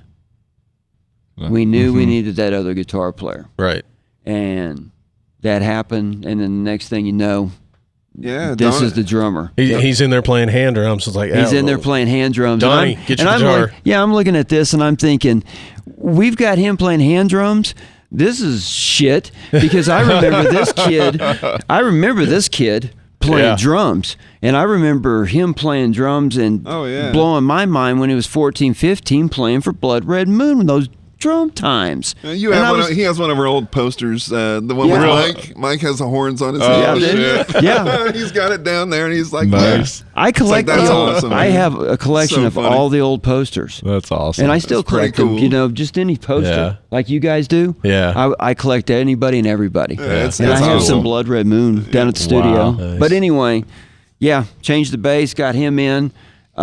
That's when the original songwriting really kicked in. We were already writing. We already had maybe you had a like dozen, two- a dozen songs. yeah, something like that. Maybe no, we didn't have a No, dozen. it was like you had like 4 or 5 original songs, And then and brought him in, put started- drums on it, and a whole bunch of covers that you guys are playing, Jimi Hendrix and Oh, all the that stuff stuff. that we throw in now. Yeah. But let me tell you something. When he came in to play drums, our writing changed. Oh, really? Oh my God, dude! When he put drums on some of the tracks, I knew my bass lines weren't going to work. Oh. Oh man, I feel bad now. No, and that was a good thing, because I would rather be working with a drummer than Yeah. trying to work against Against a it. drummer. Yeah. I don't want to work against him. Yeah. I may have worked those parts up, but the parts that were coming out now were even better than what they were, because, dude, this guy, when he gets into some times, this guy, like I said, I love playing with him live. One thing is he's always going to play the same times. He's always going to play the same breaks. He's always Always going to try play the to, same yeah. stuff. Now he may add some stuff in there every once in a while. Now this guy cracks me up. He's over here and he's playing, he's getting down, and all of a sudden he's playing like the cymbal stands and stuff, you know? Yeah. And you hear all these other different sounds. Is the cool thing. It's the rhythmic part of it. You hear all this other, just not a straight 4/4 guy on the floor. Yeah. I love a drummer like that, but for writing purposes, Yeah. I try to find a good It's my equilibrium. You know, a good equilibrium between getting a little technical with it. You know. oh yeah. and then still staying in that pocket. I think that's where there's a good mix, you know, between all of us. Oh well, there's Most definitely, you know, it's, most definitely, and I don't know how many times there is at practice, dude. He'll get into a Latin beat, I'll get into a Latin beat on the bass. Yeah. He'll get into another kind of beat of a different style of music, dude. Some of the stuff that we've come up with, just jamming while the Start two guys playing are some jazz, tuning, you know, tuning, He's and we're playing sitting a jazz beat I'm on playing, the bass. I'm It's playing something, hilarious. all of a sudden, you know, and he's coming in, like I said, playing the cymbal stands. Ticka ticka ticka ticka ticka I'll ticka. give him a little bit of salsa, man. He'll start Yeah. Yeah. a salsa lick out, you know. That is a really fun aspect of watching you guys live. pretty cool, 'cause dude. Nate will be like talking to the crowd and does that so well and engaging the crowd, and everyone's like, yeah, stuff. But you guys will be back there kind of just like putting this mood Background, music yeah. behind him. Yeah. And Yeah. it's like, and Exactly. you just see the joy of you guys like, going, oh, this is like some spontaneous shit that we just did, and it's pretty cool. And it's like, you could see, it's like the joy of that. And Exactly.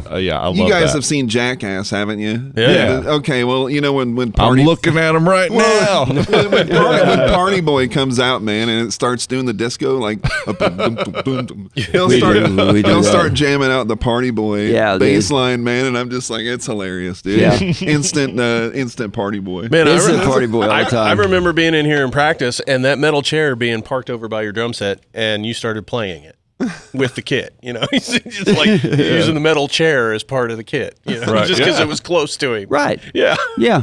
Yeah. You And want you're talking- something interesting? Just move something. Yeah, just start adding Oh. stuff to it. And this is one Have a cool good thing. time. Cattywampus, you were talking about just the this Yeah. spontaneous Spontaneity, things, yeah. that we do sometimes. Yeah. Now,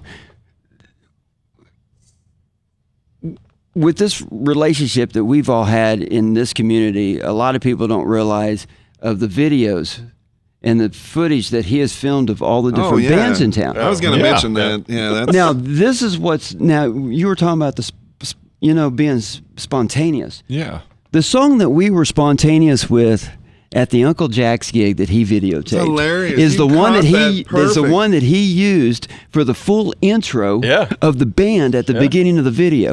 Something Because it was perfect. something awesome. Yeah, it was something that perfect. we were just Yeah. that we just was Just goofing on? goofing Jamming. on. Right. But it fit perfect. Yep. And there's been a couple of times he's videotaped us Yeah. in different Yeah. situations.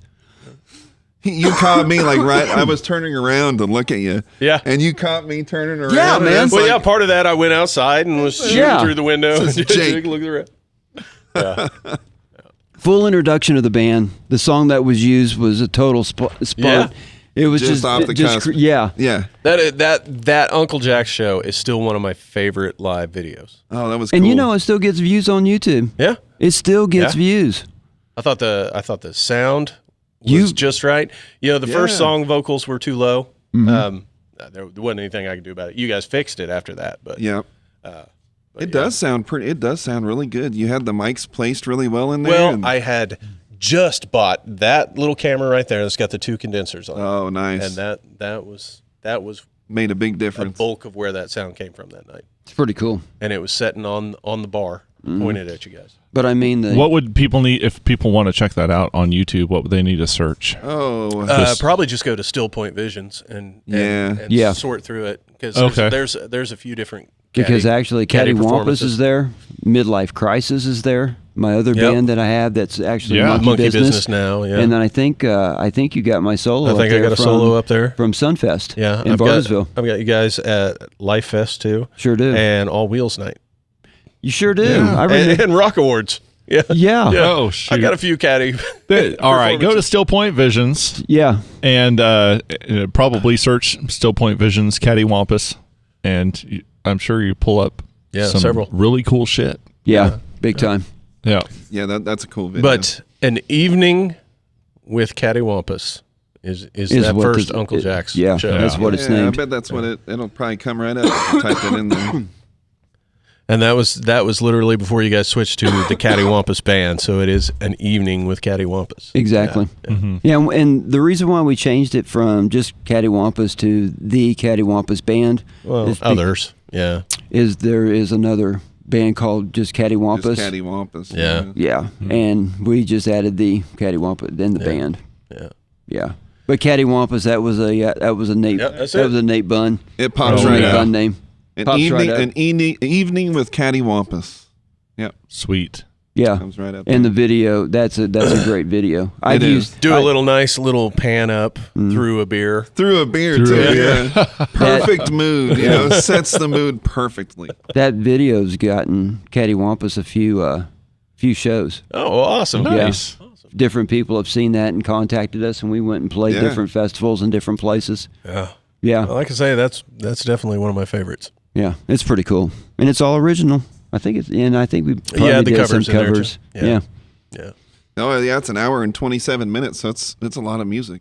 yeah. I mean, it's a lot of stuff. I think you also split it up into Yeah, different and songs, Nate too. asked for it. Yeah. And I think they're I can't remember if they're all I think all the individual ones are over on the Cattywampus band YouTube. yeah. I think he has them. I don't think I put all the individual ones on mine. I just Right. used the whole show. And that was a few years back. Yeah. That Yeah, was that was 5 years. 5 years ago? yeah. I mean, Oh, that was a man. few years back. 5 Yeah. years. Wow. I've done a lot of videos since then. Yeah, you have, I've done like 11 music videos now. and just That's all the cool. different I got the different shooting projects. another one at the end I've of the been month. checking them out every time you put Yeah. one out. Yeah. Right. Going to OKC to do another Kira video. I've Like been we had Yeah. Nisa Garcia Yeah. on here beginning of the year, and you did the video for her. Yep, it's and- not out yet. We're actually going to do some Yeah. reshoots. All right. So really? Yeah. Okay. So what I saw was that's not going to be the complete. Nope, that's first draft.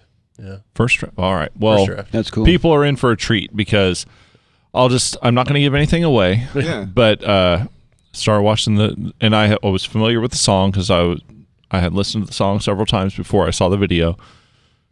Watching the video, I was like, okay, it's Nisa singing and she's great and it's all awesome. And then all of a sudden there's lighting going on in the background and I'm just like, that's off. That's weird. That's off the wall. But then that lighting completely evolves into like a really emotional story that I was unprepared for. It's like it really took me for an emotional journey Oh wow. that I was totally not That's ready our, for it. That's our set right there. It's all a mess now. Yeah, so I don't know. That really took me by surprise. So That's wild. I think it's a really well done video. Thank you. It really suits the song. Yeah. Is that the really one that does the you're song doing another service, draft so- on? Oh, yeah, Or- man. Anyways, Oh, okay. okay. I mean, we've got we're going to do a couple of reshoots. A couple of things that we thought we could do better. Yeah. You know.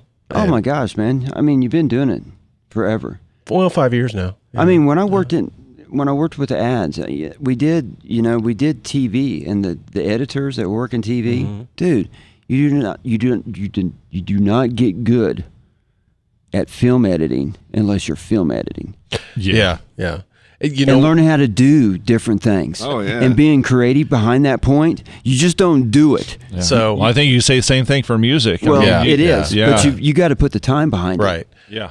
That's true. True. It is. It just doesn't happen. A fun story. I kind of dipped my toe into video in high school. Of course, doing it on a computer was new at that point. Did you have like a mock TV station kind of thing at the school? Like a media? They did after when he was when you were a senior. They started that TV channel. I helped Yeah. them build that. Because Yeah, you were at the Independence, school for a while, Yeah, weren't you? yeah, Independence had one. Yeah. Oh, Blackard. yeah. Yeah. Blackguard slave. But so when I went to ICC first, my second year I went over to CCC. because I got into the TV tech program over there because I thought, hey, this would be cool. Everything I have ever learned how to do has been because of music. So, I wanted to make music videos for my band. Build websites. I wanted to do that for my band. My band has been my driving force for everything I have ever learned. That's cool. Fun fact, the teacher over there was my father-in-law now. Oh, wow. But part of that program, you got to make like a 30-second spot, and you would compete at the Kansas Association of Broadcasting Awards, Right. KAB. I was sick, so I didn't actually go to it. And I made this promo, and it was all right, right? And at the time, I was working down at KGGF, and a lot of times you're just babysitting at night, it's radio. And so I did the same thing at KRPS. Yeah. And so I would, they'd get hit CDs, but they'd also get like sound effects libraries and stuff like that they could do for their promos. So I would play around with different shit like that. And so I had made this kind of soundtrack that was half original, half sampled stuff. And the day before they went to KAB, I went back into the studio and re-edited a whole new 30-second spot. And I used part of like Ministry. Oh, yeah. I mean, the shit was heavy, but it was a whole bunch of like, at that time, MTV style jump cuts. I won first place. So that's cool. That's cool. With the promo I did the day before. Mm-hmm. That's cool. The guys I was in class with were so pissed off at me.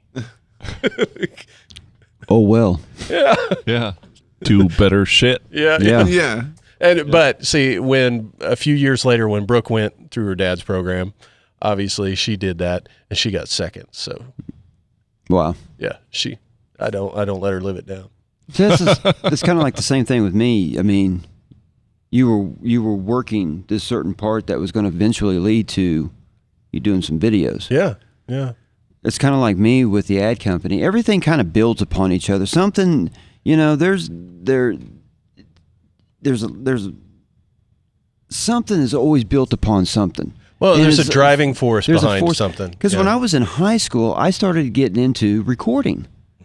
So my mother bought me Fostex 8-track cassette tape recorders. The first Yeah. thing I learned on in high school. Me too. All of Me this, too. all of this experience led up to me having my own small studio in my house. Yeah. Oh, that's cool. But then eventually led into me, if you think about this, was the jingle writing. Yeah. I had my studio. I already knew how to record. Right. It all works Yeah. together. Yeah. And I still record. Nowadays, I don't use any computer. Well, I use computer, but dude, let me tell you, the easiest way to record and to really get good recordings is GarageBand. Yeah. GarageBand really works. You could use Pro Tools, you can use this Yeah. stuff, and you can really get Detailed detailed if yeah. you want to. But let me tell you something. GarageBand, some of the backing tracks that I've produced out of GarageBand, knowing tricks to record, Mhm. dude. Yeah. Yeah.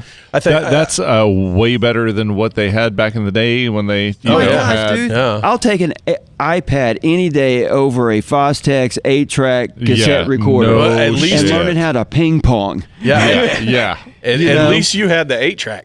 Because I What, did you all had it the on 4. 4? I did it on the 4. Yeah, so And you man, ping- Oh, you know, Ponged now that I everything? think, Yeah. I had 4-track too.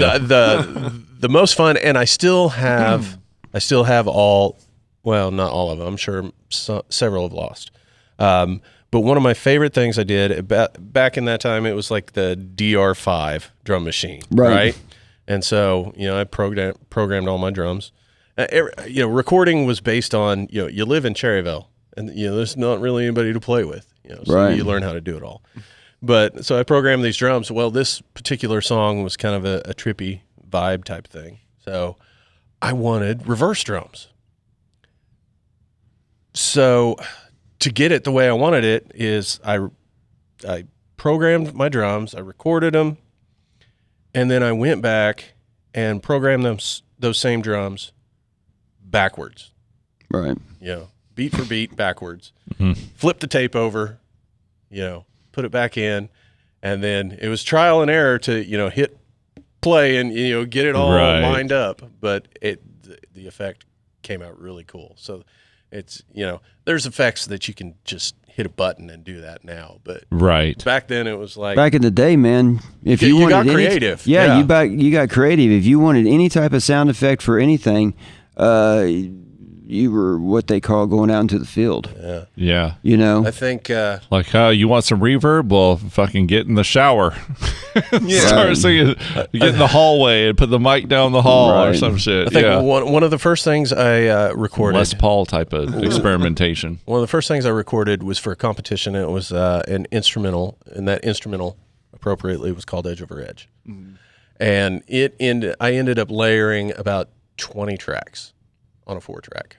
So that was just ping ponging it, trial by fire. Yeah. I mean, I had those 8 tracks, so I was using the 8 tracks, and then when I learned, my mother was such a force behind. She was I mean that is something you've come back to many times, and I've been thinking we need to give a shout out to your mom, because how many moms would be like, hey, my kid's shown a little bit of aptitude, bam, lessons. I mean, she bought all my recording equipment through high school. She bought amazing. She bought my rolling keyboard. She bought my Fostex. I mean, she bought everything that I had in my room. She had, and then from there, I just built upon it over the years. Yeah. And then I had DAT. I had ADAT. I had all those damn machines at one time running, creating music. But man. But anyway, my mom, she was a driving force behind everything. She would see that I would tell her, man, I'd love to be able to write my own music. What do you need? It was like no questions asked. Yeah, that's man, awesome. That's something special right there. Yeah. But my mother was a big influence in the aspect of, she was an artist. She produced, man, my mother produced all kinds of different things in the arts field and traveled. My mother was, my mother was featured in Southwest Arts Magazine 7 times. Wow. Yeah, nice. My mother showed in galleries all the way through New Mexico and Arizona, Colorado, That's cool. Utah. Yeah. And she painted, but then she got into this, she was making jewelry. And she got into this jewelry that would be like broken pottery pieces that would be for earrings and different things. And she got into this thing, and next thing you knew, it was being stole. Everybody was doing it. Yeah. And my mother, and it was for about 6 to 7 years, my mother kept creating a new style. She'd come out with a new style. Here, next year, everybody will be out with the same style. Yeah. But yeah, that's what my mother did. But my mother passed away in 1992. She was 44 years old when she passed. Really? Yeah. Man, that's too young. Yeah. Way too young. Yeah, it is. Big time. I was 24 years old when she passed. Man, My goodness. Yeah. that stinks. Yeah. That You got your does. biggest fan in the sky, though. Oh, you Yeah. better believe I got both of them because my grandmother was the other one. Yeah. Yeah, my grandmother, she just both so supportive. My Yeah. granddad was supportive. My granddad played Greek mandolin. Oh, wow. Nice. Yeah, so when I was, that's another story. See, when I was growing up, I grew up with my grandparents and my mother. My mother was a single mom at the time. And my granddad played Greek mandolin. So when I was learning how to play chords, my granddad would be, hey, we could play together. Yeah. And he would tell me the chords I need to play while he was playing traditional Greek music. Yeah. Oh, that's cool. And he would yell out the chord, G, C, E, and he'd be playing. But Granddad, he was into Greek music, of course, with the mandolin and the bouzouki. And I have no idea what a bouzouki is. bouzouki is an oversized mandolin. It has the big back shapes on it. Yeah. It has the longer neck. It's got 12 frets, 13, 14, 15, 16. Wow. Yeah, and it's called the bouzouki, and it's the traditional Greek instrument. Okay. Yeah, it's called bouzouki. I learned something in this podcast. Yes, that's awesome. And you got to say opa when you play. Yeah. And All you right. got to break dishes. You know, if somebody's breaking dishes and saying opa, they're having a good There's a bouzouki time. somewhere. There's a bouzouki somewhere. Yeah. Yeah. Yep. So my granddad was into Greek music, of course, but then he was also into bluegrass. He really got into bluegrass when he came to the States. Bluegrass, country music really got to him, but it was because the feel of the old country. Yeah. Sure. But he got into bluegrass music, and he would play, he had a few songs that he'd play on the mandolin, But when I was growing up as a kid, man, our Sundays, I remember Sunday afternoon, 1 o'clock was wrestling out of Kansas City on TV, and my granddad and I were in the living room picking, growing up. I mean, I've got a song that I've dedicated to my granddad that when I wrote it, I had no clue that it was going to go this way, but when I wrote it, my guitar sounds like a mandolin. So I named it my granddad's mandolin. But it was a lick that I came up with, but it sounds like a mandolin. Yeah. On my guitar. Sounds like two guitars. A guitar and a mandolin being played at the same time. Wow. Awesome. Yeah. But anyway. How do you pull that off? Is it like capoed or? Yeah, it's capoed. Yeah, okay. Yeah, it's on that guitar. Right on. Yeah, it's capoed, and it's a slow song, but you can tell there's a mandolin in that song. Huh. It's a mandolin in that song. It's a dominant. Wow. Yeah. But that's awesome. Here, let me play the first part of it, and I'll show you what I mean. All right. Because it's on this guitar. All right. Yeah, let's do it. Let's do it. Opa! Exactly, man. Do another. We got some another bottles we live can track break. by John Hamlin. What was it called? A bazooki? Yeah. Yeah. I'm just going to play the first part of it because it's the mandolin. But this is called my granddad's mandolin.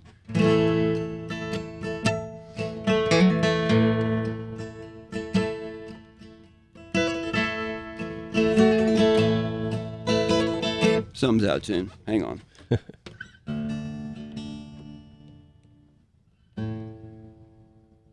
Wow. Is this room heating up? It is It very probably slowly. is. Yeah. Very slowly. Yeah. But I'm sure it's warmer than when we started, so. Sure. Yeah, it was nice today. Yeah, it stays pretty cool in here when it's been come cold. on. Yeah, Come on.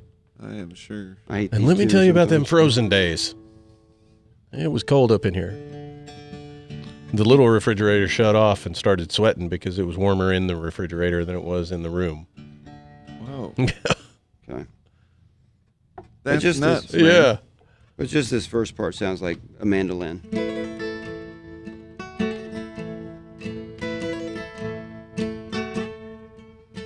It does. Yeah. Yeah. Yeah. Yeah. So I wrote that lick, and then, like I said, next thing you know, I'm naming it my granddad's mandolin. But my Yeah. granddad was a mandolin player. That's awesome. beautiful. So I had music all my life growing up. Yeah, man. It was the there- apple doesn't fall too far No. from the tree, as No, they say. my mother played 2 songs on the guitar. She played Louie Louie Yeah. and Purple Blues Persuasion, Pink Blue. What's that? Blue Persuasion? Yeah. What's that song? It was real. She liked the chords in it, Yeah. But that was Crystal Blue Persuasion. Yes, by, there you go. by the Shondells. Blue Persuasion. Yeah. Ah. Yeah. But yeah. So I've always said, so music's always, Crystal it's just Blue. been part of my life growing Yeah. up, totally.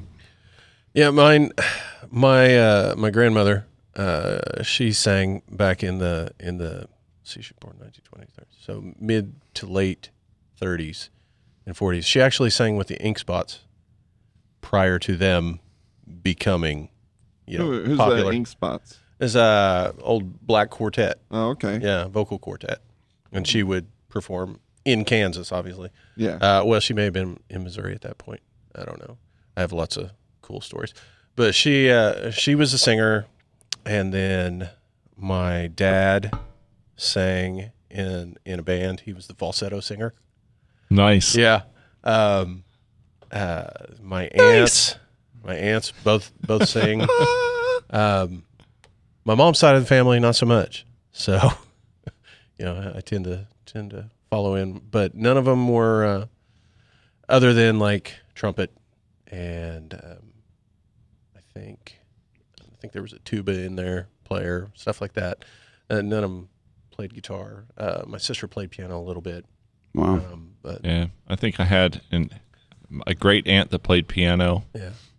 I actually I take that back. I did have an I aunt had, that played piano. I had two great aunts that played piano. That's basically the extent of the musicality in my family before. Didn't one of them play the violin, or am I wrong? I might be wrong on that.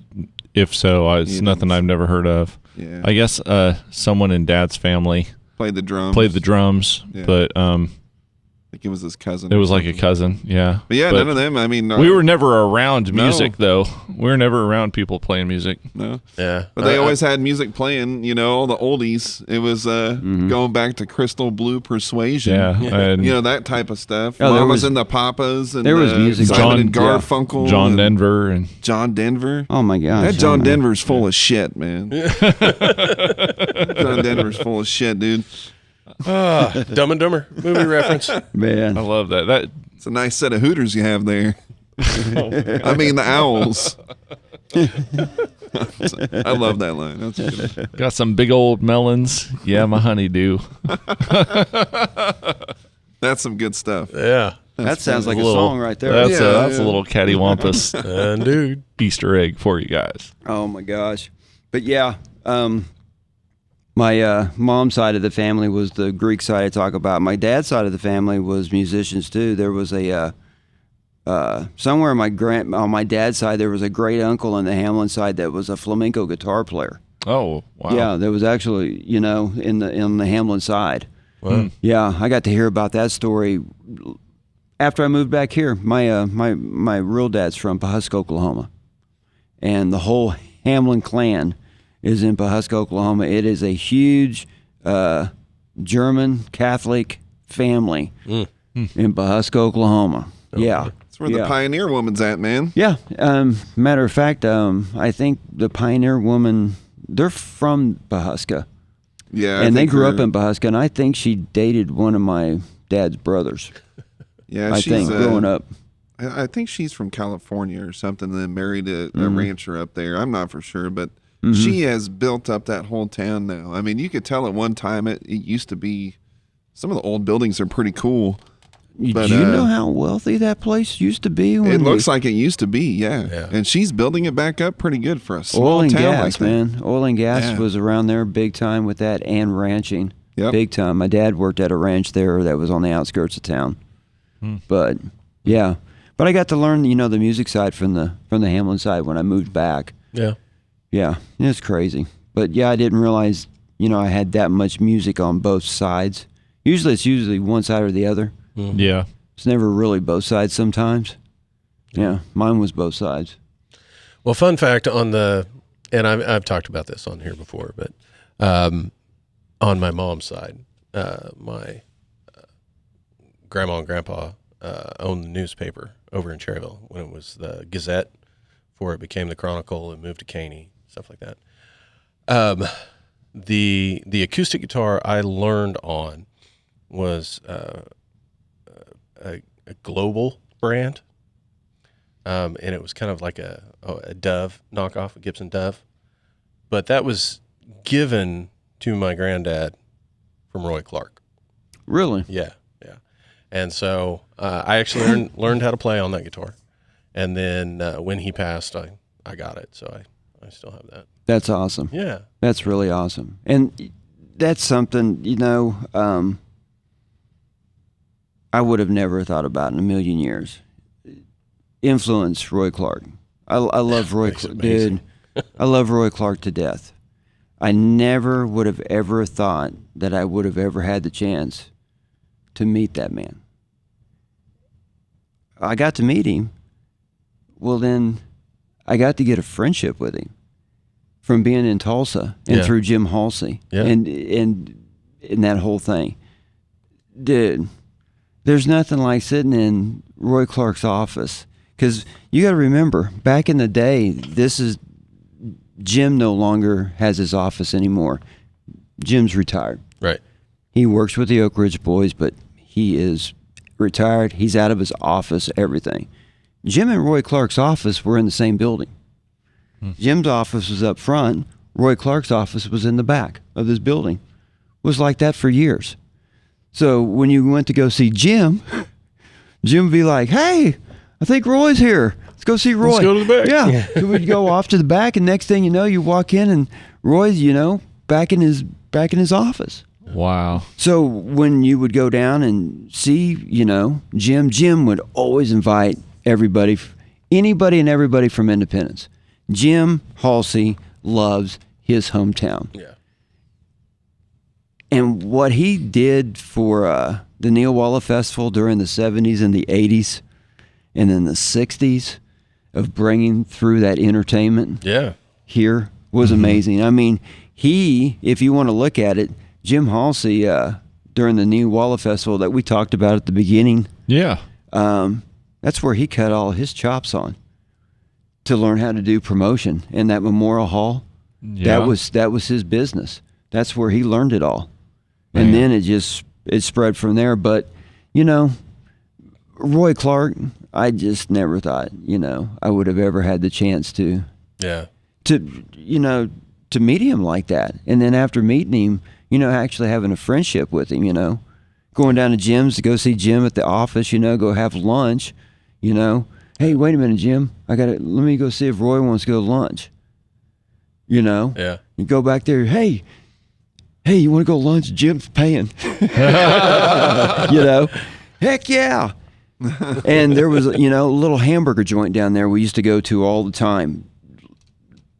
Jim, it was man, just a greasy old good hamburger. And this place has it. And that's where we used to go. Yeah. Go get a hamburger, and you walk in the door with Jim Halsey and Roy Clark. Two legends. And it might be Mike Flood that goes down with you. Mike Flood would go down and see him. There's a group here in Independence that's called the Independence Mafia. The Independence Mafia is the guys that are wrapped around Jim Halsey. Yeah.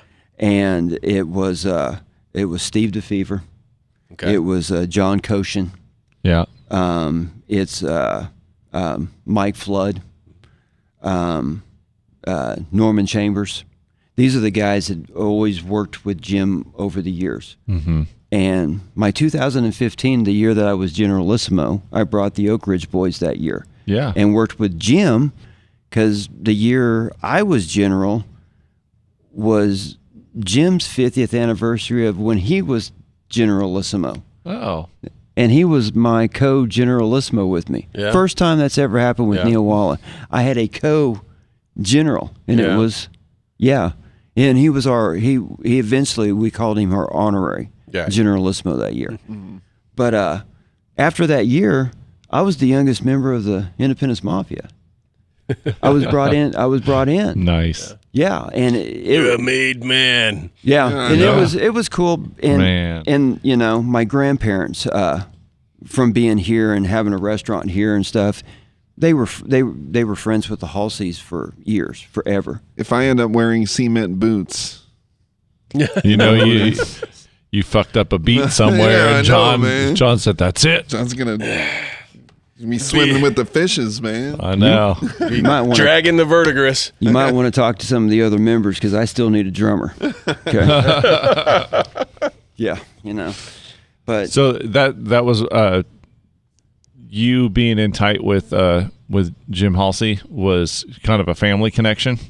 Yeah, over the years, Jim's known me ever since I was 6 years old. Oh wow! Yeah, right. I remember Jim stopping by our house, my grandparents' house, in his Rolls Royce Ghost, dropping by the house and dropping off chicken eggs, because his chicken just, hey, I got some extra eggs.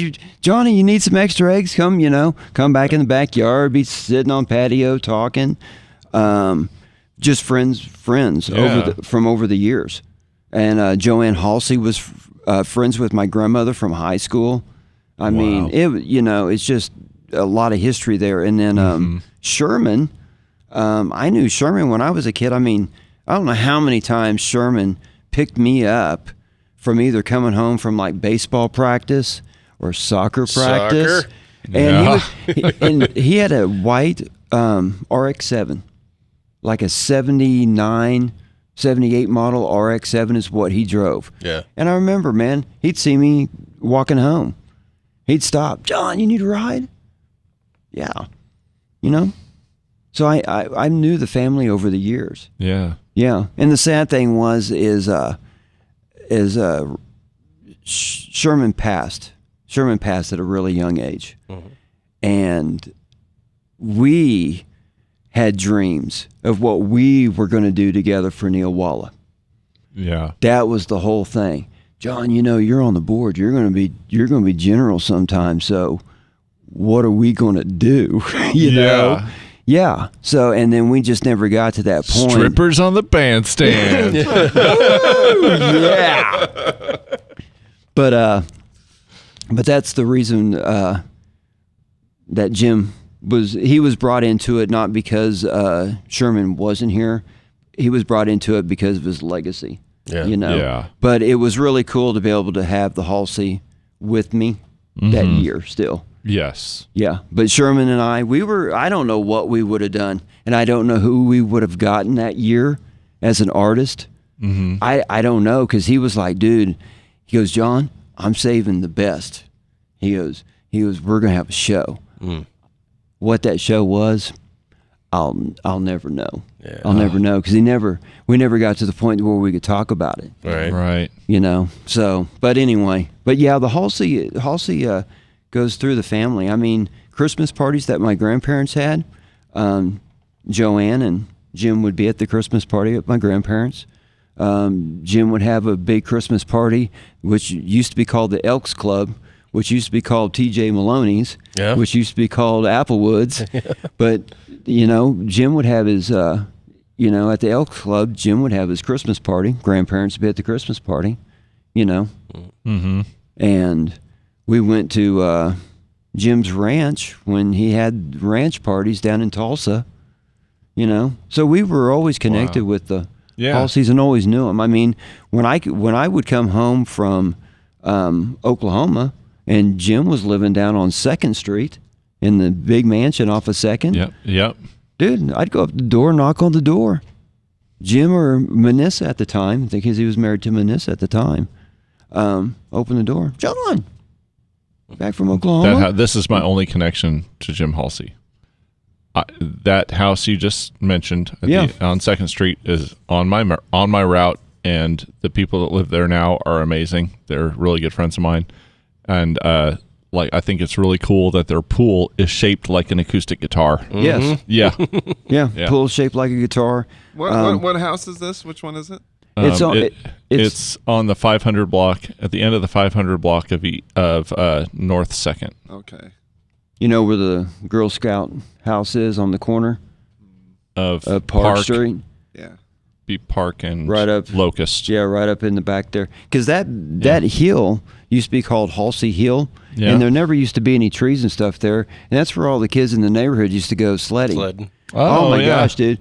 And there was a barbed wire fence that was all the way down by the Girl Scout house, but there was certain ways that you could cut through it. But if you messed up, you got barbed wire slicing all through your snowsuit, Oh, goodness. But yeah, we used to slide down that hill at that house where your friends live, is where he had his little farm. He had like a donkey and some chickens and some goats and all kinds of stuff up there. But yeah, really cool place. But really cool. But Jim, he loves his hometown. Yeah. Loves his hometown. That's awesome. That's cool. Yeah. That's another thing I didn't know. I didn't know that you had that tight a connection. Yeah. Man, you're just like, shit. You're Independence Mafia. I'm Independence Mafia. Isn't that the funniest thing though? But I mean, but those guys that were in, because Jim's the Godfather. Yeah. So that's what the whole thing is. Right. But the guys that are the original Mafia, those are the ones that were all working behind the scenes of Neil Walla. They were the ones that was either John Koshin. John Koshin just didn't start taking pictures 10, 15 years before he passed. Yeah. John Koshin been taking pictures for a long time. Yeah. He was taking pictures back in the day, documenting, Yeah. All the guys involved. And shoot, how long has it been since John Koshin passed? Oh, man. A year or two, but 2 years, something like that. He was a hell of a guy. I got to know him late in his life, and I'm really pleased that I got to. I think John passed, it was either 2017 or 18, 2017, 2018. Has it been that long? Yeah, it's been it's been a man. while. Shoot, It has. time flies. Okay, Yeah, it's been a while. but yeah, I remember that guy used to crack me up because he loved to sing karaoke, and I would go sing karaoke with him, and I don't know, and he would be like, "Oh, really like you're not just singing, you're performing up there. That's really good." You know, then he'd go up there and he'd do his thing like some kind of like musical number or something. You know, it's like Yeah. it was, I don't know. He's a character. I They're really old- enjoyed him. What do they call those old crooner songs? Yes. Yeah, he loved those old. Yes. He loved those old songs like that. But did you ever see John do his one man band? No, I Dude, never did see that. John, besides being an architect, besides being a colonel in the army, he was a traveling musician. He did a one man Wow. band. Yeah, I had no idea. sure did. He did several different tours. He did tours through Canada, playing different resorts and all kinds of stuff through his lifetime. Really? He was a one man band. He back in the day, he left me his guitar. Wow. He left me his what they call a guitargan guitar. A guitargan is kind of what it sounds like. It's a guitar, but you're thinking organ? Yeah. You better believe it. It triggers organ.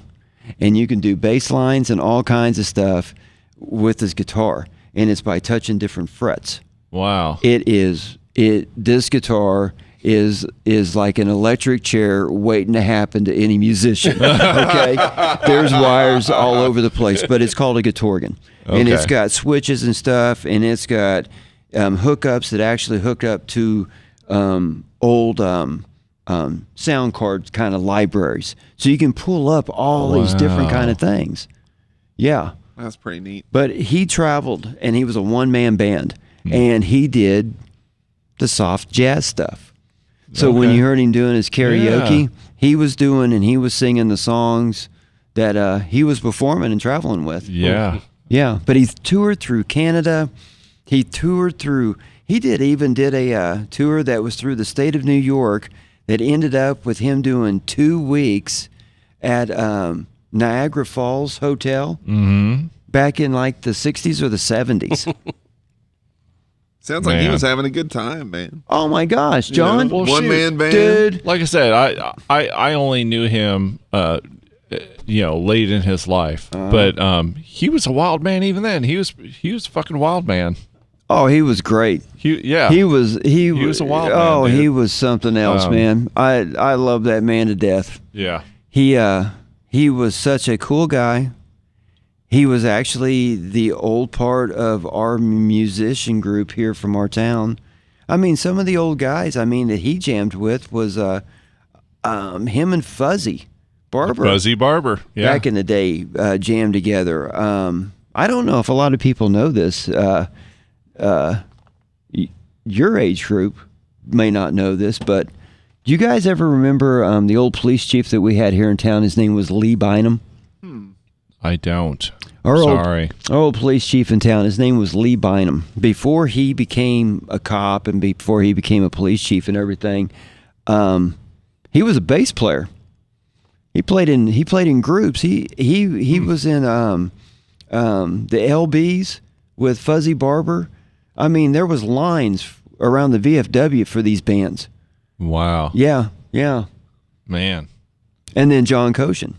Yeah. He would be in town. This is when, at the time, Independence had places that you could play. Right. And I'm not even talking about our time. I'm talking about even before my time. Yes. There was I places in understand. town that you could play. Well, didn't have entertainment. We didn't have internet. We didn't have really TV cable Yeah. yet. Cable. Different cable. time, man. Different time. No video games. No video games. Yep. I was, if you want to say, I was part of the original video game hysteria childhood. Yeah. I had the original Atari 2600. I did too. The wooden box. Looks like I'm with you. I got had some it, cartridges at home still. I still got the game. Yeah, I still got my game in the cartridges. That's But awesome. my favorite game, this is really going away from everything in it, but my favorite game on that stupid thing was the Raiders of the Lost Ark.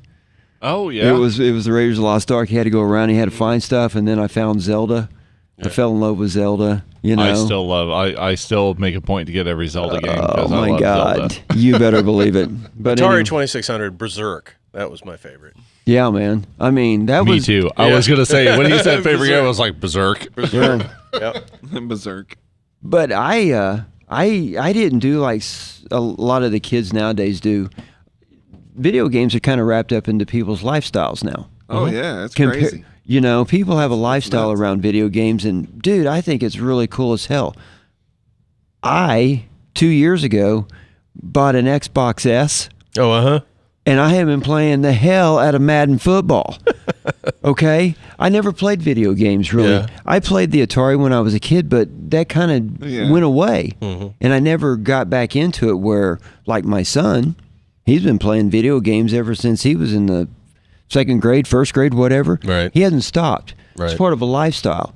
Well, you know, I'm not saying video games for me is now a lifestyle, but dude, I really enjoy playing video games now. Yeah. I don't have to sit there and do a marathon like my son would do. right. I can sit there and play a couple of games of football and be totally satisfied. Yeah. And come back and maybe it's a week later, Yeah. get on it and have fun. I think the difference is, you know, with football, you've got a game, right? Right. You know, Right. whereas some of these games are so, especially like when you start moving on to online. Oh, You know, yeah. it's just like Yeah. these immersive online, Right. open-ended stories that It's go like on they're and on. living another life. You Well, know, I mean, it's but you know, it's some crazy. adventure games, RPGs, different stuff like that. You know, they have like 30 hours, you know, built into this game, and that's just like story mode. Right. You know, so I went Atari, I went Commodore 64. Kind of started learning the program then. And then I skipped over Nintendo. Played Blasphemy. some friends that had it. You know, I'd play Contra and shit like that. I liked Contra a lot. Yeah, Contra's badass. See, I did. I had a Nintendo. And then I I got had the Nintendo, and I went PlayStation from 1. the Atari to the Nintendo, and that was it for me. That was me too. Because I remember because the football games, the very first football Tecmo game, Bowl? Tecmo Bowl was Yes. the best football Up game top. ever, man, ever, Yeah. Man, Tecmo ever. Bowls, man. That Tecmo Bowl was so much fun. You know, Tecmo Bowl. All right. I had a friend that was a Nintendo freak when I was I was like 4th through 8th grade. I had a friend. His parents were Russian immigrants. His name was Karl Ilyev. That dude, he had a garage full of soda, and he had a Nintendo in his room with his own TV, and he had every game imaginable. It was fucking crazy. Right. He even had the little pad that you would run on Oh, yeah. for track and field games. He'd have the gun and shit. He'd have the power glove. He had every Nintendo Everything. fucking everything. Wow. So Fucking power after glove, school, we were man. like, we're going to Carl's house. We're playing some video games. So anyways, straight up Turbo Kid shit. yeah, Turbo Kid shit, dude. So Mega Man was always my so favorite. Tecmo Bowl, we're playing Tecmo Bowl, and I'm like, I got this down. Then he would pick he'd pick an off the wall team. He'd pick like Washington or something. I'm like, what are you doing? And then he would just like ha ha ha, and he would do this thing where he would just do an up the gut run, and you couldn't tackle him. You just bounce off, and you're like, what are you doing? He's like, that's why I picked Washington. Stupid, you know. Like, Oh yeah, man. like I remember. you gotta strategize. Like, Well, you're yeah. playing that You team. remember- you remember how you used to catch the ball, but so you could get your yardage, you used to run all the way back to about the 2 and let them tackle you. So then you would have the whole football field that you could get To your run. next. Yes. Get your. Yep. So you could get I mean, I think one year I had a running back that had like a 500,000 yards or something stupid. You know what I mean? Because you just kept doing that over and over. Yeah, that was one of the best games, but. Man, nowadays, man, it just intrigues me with video games. I never thought about video games. I played football with my son, but golly, man. I mean, it intrigues me how people can have a live feed of them just playing a video game. Right. And they'll have like 17,000 people watching them play a video game. Oh, it blows my mind. It blows my mind that my daughter won't even play video games, but she'll sit there and watch other people play video games, and she thinks that that's fascinating. I'm like, right, you're wasting your life. Right, I know. What the fuck are you doing with yourself? Like people watching people play Minecraft. Yes, that's what she does. It's Minecraft. Whoa. Yeah. I'm like, why? I've gone down. Declan does that. My son, man. I guess the thing is, he'd rather watch people play Fortnite than actually play Fortnite. Right, Yeah. and see, because if you're watching them, It's so strange. You're you're not losing. You're not getting frustrated when you can't get past that. Yeah. It's somebody else's problem. That's the only thing I can think of. Maybe. Yeah. And that's Because, really, I mean, that's You really wanna- sad. You want to see where the game goes, but you don't want to do the work to get there. Oh man. Taking my daughter's phone away. No, I'm I kicking can her ass outside. Yeah. No, Fuck that shit. You gotta beat the Get a game bu- yourself. Get a bunch of hay bales and say, this is Minecraft for real. Now you got to remember something. Build that shit. Legos. You got to remember something. This, like I said, this intrigues me. Yeah. There's something that brought them there. Is it the Right. personality of the person that's there? I mean, some of them got a crazy Oh personality. yeah. Yeah. We've sure. we've got a friend that sings in a band called Rage Is My Rival. Okay, so he lost his right hand and both of his legs below the knee To frostbite. To frostbite. Yeah.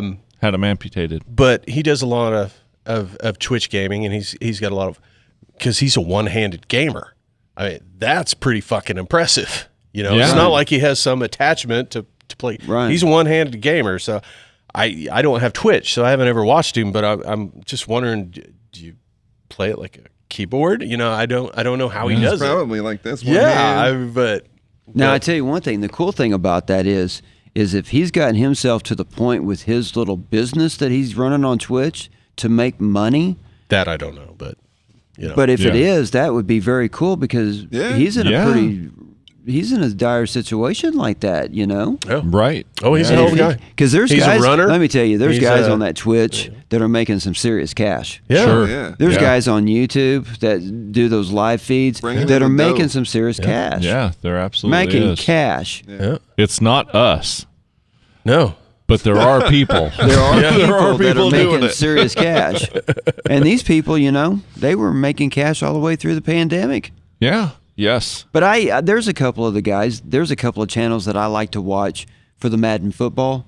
And it's not watching them play the game. What they do is they explain how to really play and work the game. Yeah. How to Oh, really yeah. get into the game. Yeah. And let me tell you something, it's football. There's a lot to it. Yeah. It's football. That is a very, very deep game. Yeah, it is. Yeah. And I enjoy it because I like, like I said, I like sports. I like Yeah. football. And I also like to play the, Who's your Yeah. favorite team?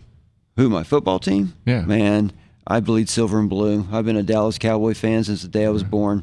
You know what? I knew that. I was born. I knew that. I was born into a Cowboy. I didn't, there was just no choice. Yeah. There's no choice. I was born into it. My dad was a Cowboy fan and he was an Oklahoma Sooner fan. Right on. Those are my teams.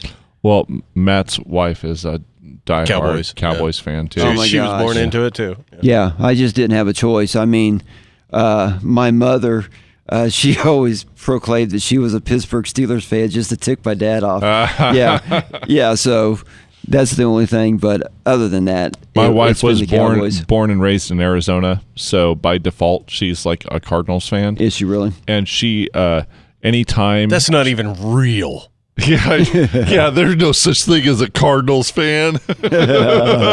Not from Arizona. They're from St. Louis. Yeah, well, yeah. Yeah. Well, the history goes back even farther than St. Louis too. But anytime she sees the Steelers, like I'll be watching a game and the Steelers will be like, I won't be watching them for the Steelers. Like I like the Broncos, but maybe the Broncos are playing the Steelers. She'd be like, oh, why are the Steelers on TV? Like, what's your problem? It's like they beat the Cardinals in the Super Bowl, blah blah blah, this year. Like, all right, dude, way to hold a grudge. Well, it's like Brooke has a really difficult. I mean, she likes Mahomes, and she has a really hard time getting behind the Chiefs at all because Andy Reid used to coach the fucking Eagles. Yes, yeah. Which the Eagles, arch rival, you know. Yeah, exactly. Right. Yeah. Yeah, because that NFC East has been a tough division over the years. Yeah. Oh yeah. Here lately, it's kind of gone downhill. But man, dude, back in the day when you were trying to get past the Giants and the Eagles, Yeah. dude, and then all of a sudden, because at one time the St. Louis Cardinals were part of that division, and St. Louis Cardinals at one time, dude, that wasn't a piece of cake going up to St. Louis back in the day and beating the Cardinals up in St. Louis, man, dude. But anyway, yeah, Cowboys. All right, this is something I learned just recently, and this blows my mind. There was a time, I can't remember the time frame, it was way back, where something was going on with the NFL, and they combined the Eagles and the Steelers, and they called them the Steagles. Seriously? I'm not making this up. This sounds fucking like some Steagles. bullshit that I'm saying. Yeah, there was a time where they combined those two teams and called them the Steagles. Wasn't that The during Steven the war? Steagles, man. It might have been, yeah. I think it was during the war because the franchises were having a very hard Steven- time, Steagles. and they didn't have manpower. I think it was during the war when that All right, happened. that's probably true. I just heard that they did that at some point, and I was like, "That's fucking crazy." Like that sounds like something. That sounds like something someone would tell you just to make you look like an idiot. You know, like, oh, did you hear about the Steagles? Like, Well, look, that's there's still no such thing. that is still more creative than the Washington football team. True. I True. know, man. Look, you had a whole movie. You could have called them the Sentinels, just like in The Replacements. The Washington Sentinels. Yeah. It would have been perfect. You could have hired Shane Falco. It would have been great. Exactly. Yeah. Man. Oh, man. But no, we're going to go with the Washington football team. Washington football team. That's crazy. And there might be over the years there might be a few more changes to sports too. Yeah. There's going to be some other names that are going to be changed. The That- Cleveland Indians, I don't know what they're changing to, but they are changing. Yeah. The Atlanta Braves at some time when they gonna hit them. Well, you think that you you think the Kansas City Chiefs? you better believe it. Yeah. Dude, Yeah. that doesn't say Rams, Lions, or Tigers. Right. So it's good. The way things are going. The way things are Well, the I mean, way if things are that's the going right case, now. then let's just go with Sad. Washington. Let's go with Kansas City. Let's go with Dallas. Yeah, just the city Let's name. just call everybody the football teams like they do the soccer teams. That's a soccer Yeah. team reference. Yeah. When you Right, you say right. it's the Washington football team. That is a soccer reference. Yeah. Yes. It works. It really does. He kept the colors. He got rid of the redskin. Kept the Yep. colors. Just changed the name and kind of moved on. It's kind of sad because of the tradition behind that, and just kind of sad. Yeah, because I they've get it. they've been there for such a long time. I have at least one good friend that is a pretty hardcore Washington fan, and Unfortunately, So, yeah. guys, I think I'm going to have to get going. Yeah, it is about that time, isn't it? it is Yeah. about that time. I Yeah. got to go to OKC tomorrow, so Oh, that Okay. sounds like fun. long Yeah. drive. Yeah. I've got an early day too, so we probably should wrap this up. But Save the rest for part two, with Cattywampus. part two, Yeah, that'd be cool. Yeah. part two. Guys, Naked thank you. Gun, Thank you. Thank you. for I inviting me. appreciate you bringing your guitar and playing for playing. Oh, us. heck yeah, man. Sharing It your was a lot of fun. stories and some Independence history. And I got a lot more. stories over the years. I am sure of it. You know. and we will definitely have you back to. And I'm back. One of my gigs are back. I'm back at Uncle Jack's. Or not Uncle Jack's, but I'm back at Brothers Railroad Inn on Thursday nights for pizza night at 7:00. Awesome. All right. Yeah, And it's a I- gig that's come back. I play daily in my Car? At my house. Yeah. Because that's all I can do right now. Steering wheel. Yeah. For a If you dog guys and want to 2 come sit kids. outside my window, it is $10. Yeah. The address is, never mind, I'm not telling you. Sorry. Brothers Railroad Onlyfans.com, Jacob Lyon. OnlyFans. No joke. So you can catch John at Brothers Railroad Inn in Independence, Kansas Tomorrow on Thursday night, right? nights. Tomorrow night, man. Tomorrow night, Well, John. yeah. It's my first night. Thursday but- nights. but Thursday night, yeah. nights. This Yeah. will not air before your Yeah. next show there. But it's Thursday nights at Brothers, and it's the cheap pizza night, and it's the music, and I've got new stuff, man. I haven't been sitting around for the last year doing nothing. I've got new right. stuff to bust out, Awesome. and That's awesome. I've got stuff that no one's ever heard me do. I do solo guitar, but I've been writing a lot of backing tracks, and I've got a lot of new music to play. Do you Awesome. need a Nice. hand drummer? I need a Hand jobber? I need a hand, Hand jobber? He drummer. needs a Hand jobber. Hand jobber. Hand jobber. Jazz flute. I still think Do we some need to do jazz something like flute. that. Zach's the best fucking skin flute player I've ever seen. Years of practice. Years of practice, man. Boy, this is brothers He's like getting Jethro after, Tull this is in the brother skin getting flute, after brother. man. Yep. I'll wear the tight pants and do the little elfin dance. What do they call this? Brother on brother crime? Is that what this is? Bro on I bro. don't know. Is it really? When I'm playing along with it, it's probably not really. That's funny. All right. Every time I listen to Jethro Tull, I think of you playing the fucking skin flute, man. That's I can't help myself. Oh my god. Hey, Jake, that really hurts me. That really hurts me. Down to my soul. Then use I lotion. love you, Zach. All right. John, really appreciate you. We'll have you back with you. the rest of Cattywampus. And Jake, thanks for joining us, man. No, I know thanks for you've got letting me a fit yeah. in this. Come. I wanted to see John and of course see Matt. And Of course, see Matt. Of it's, course. of course, a horse. But yeah, thanks for having me, guys, and thanks for letting me on with John. Yeah, man. Heck we'll yeah, do it man. again. We'll do it again. So, all you out there, if you like this stuff, whatever we're doing here, please do subscribe and, click the little bell icon to be notified of new episodes. Leave us a review. Send us an email. Oh, shit. Do whatever, man. My We'd love to hear OnlyFans with you. is Rattlesnake Jake at onlyfans.com. So check that There probably is one for real. You don't know what you're getting yourself into. All right. Anyways, we'll see you next time, guys. Bye.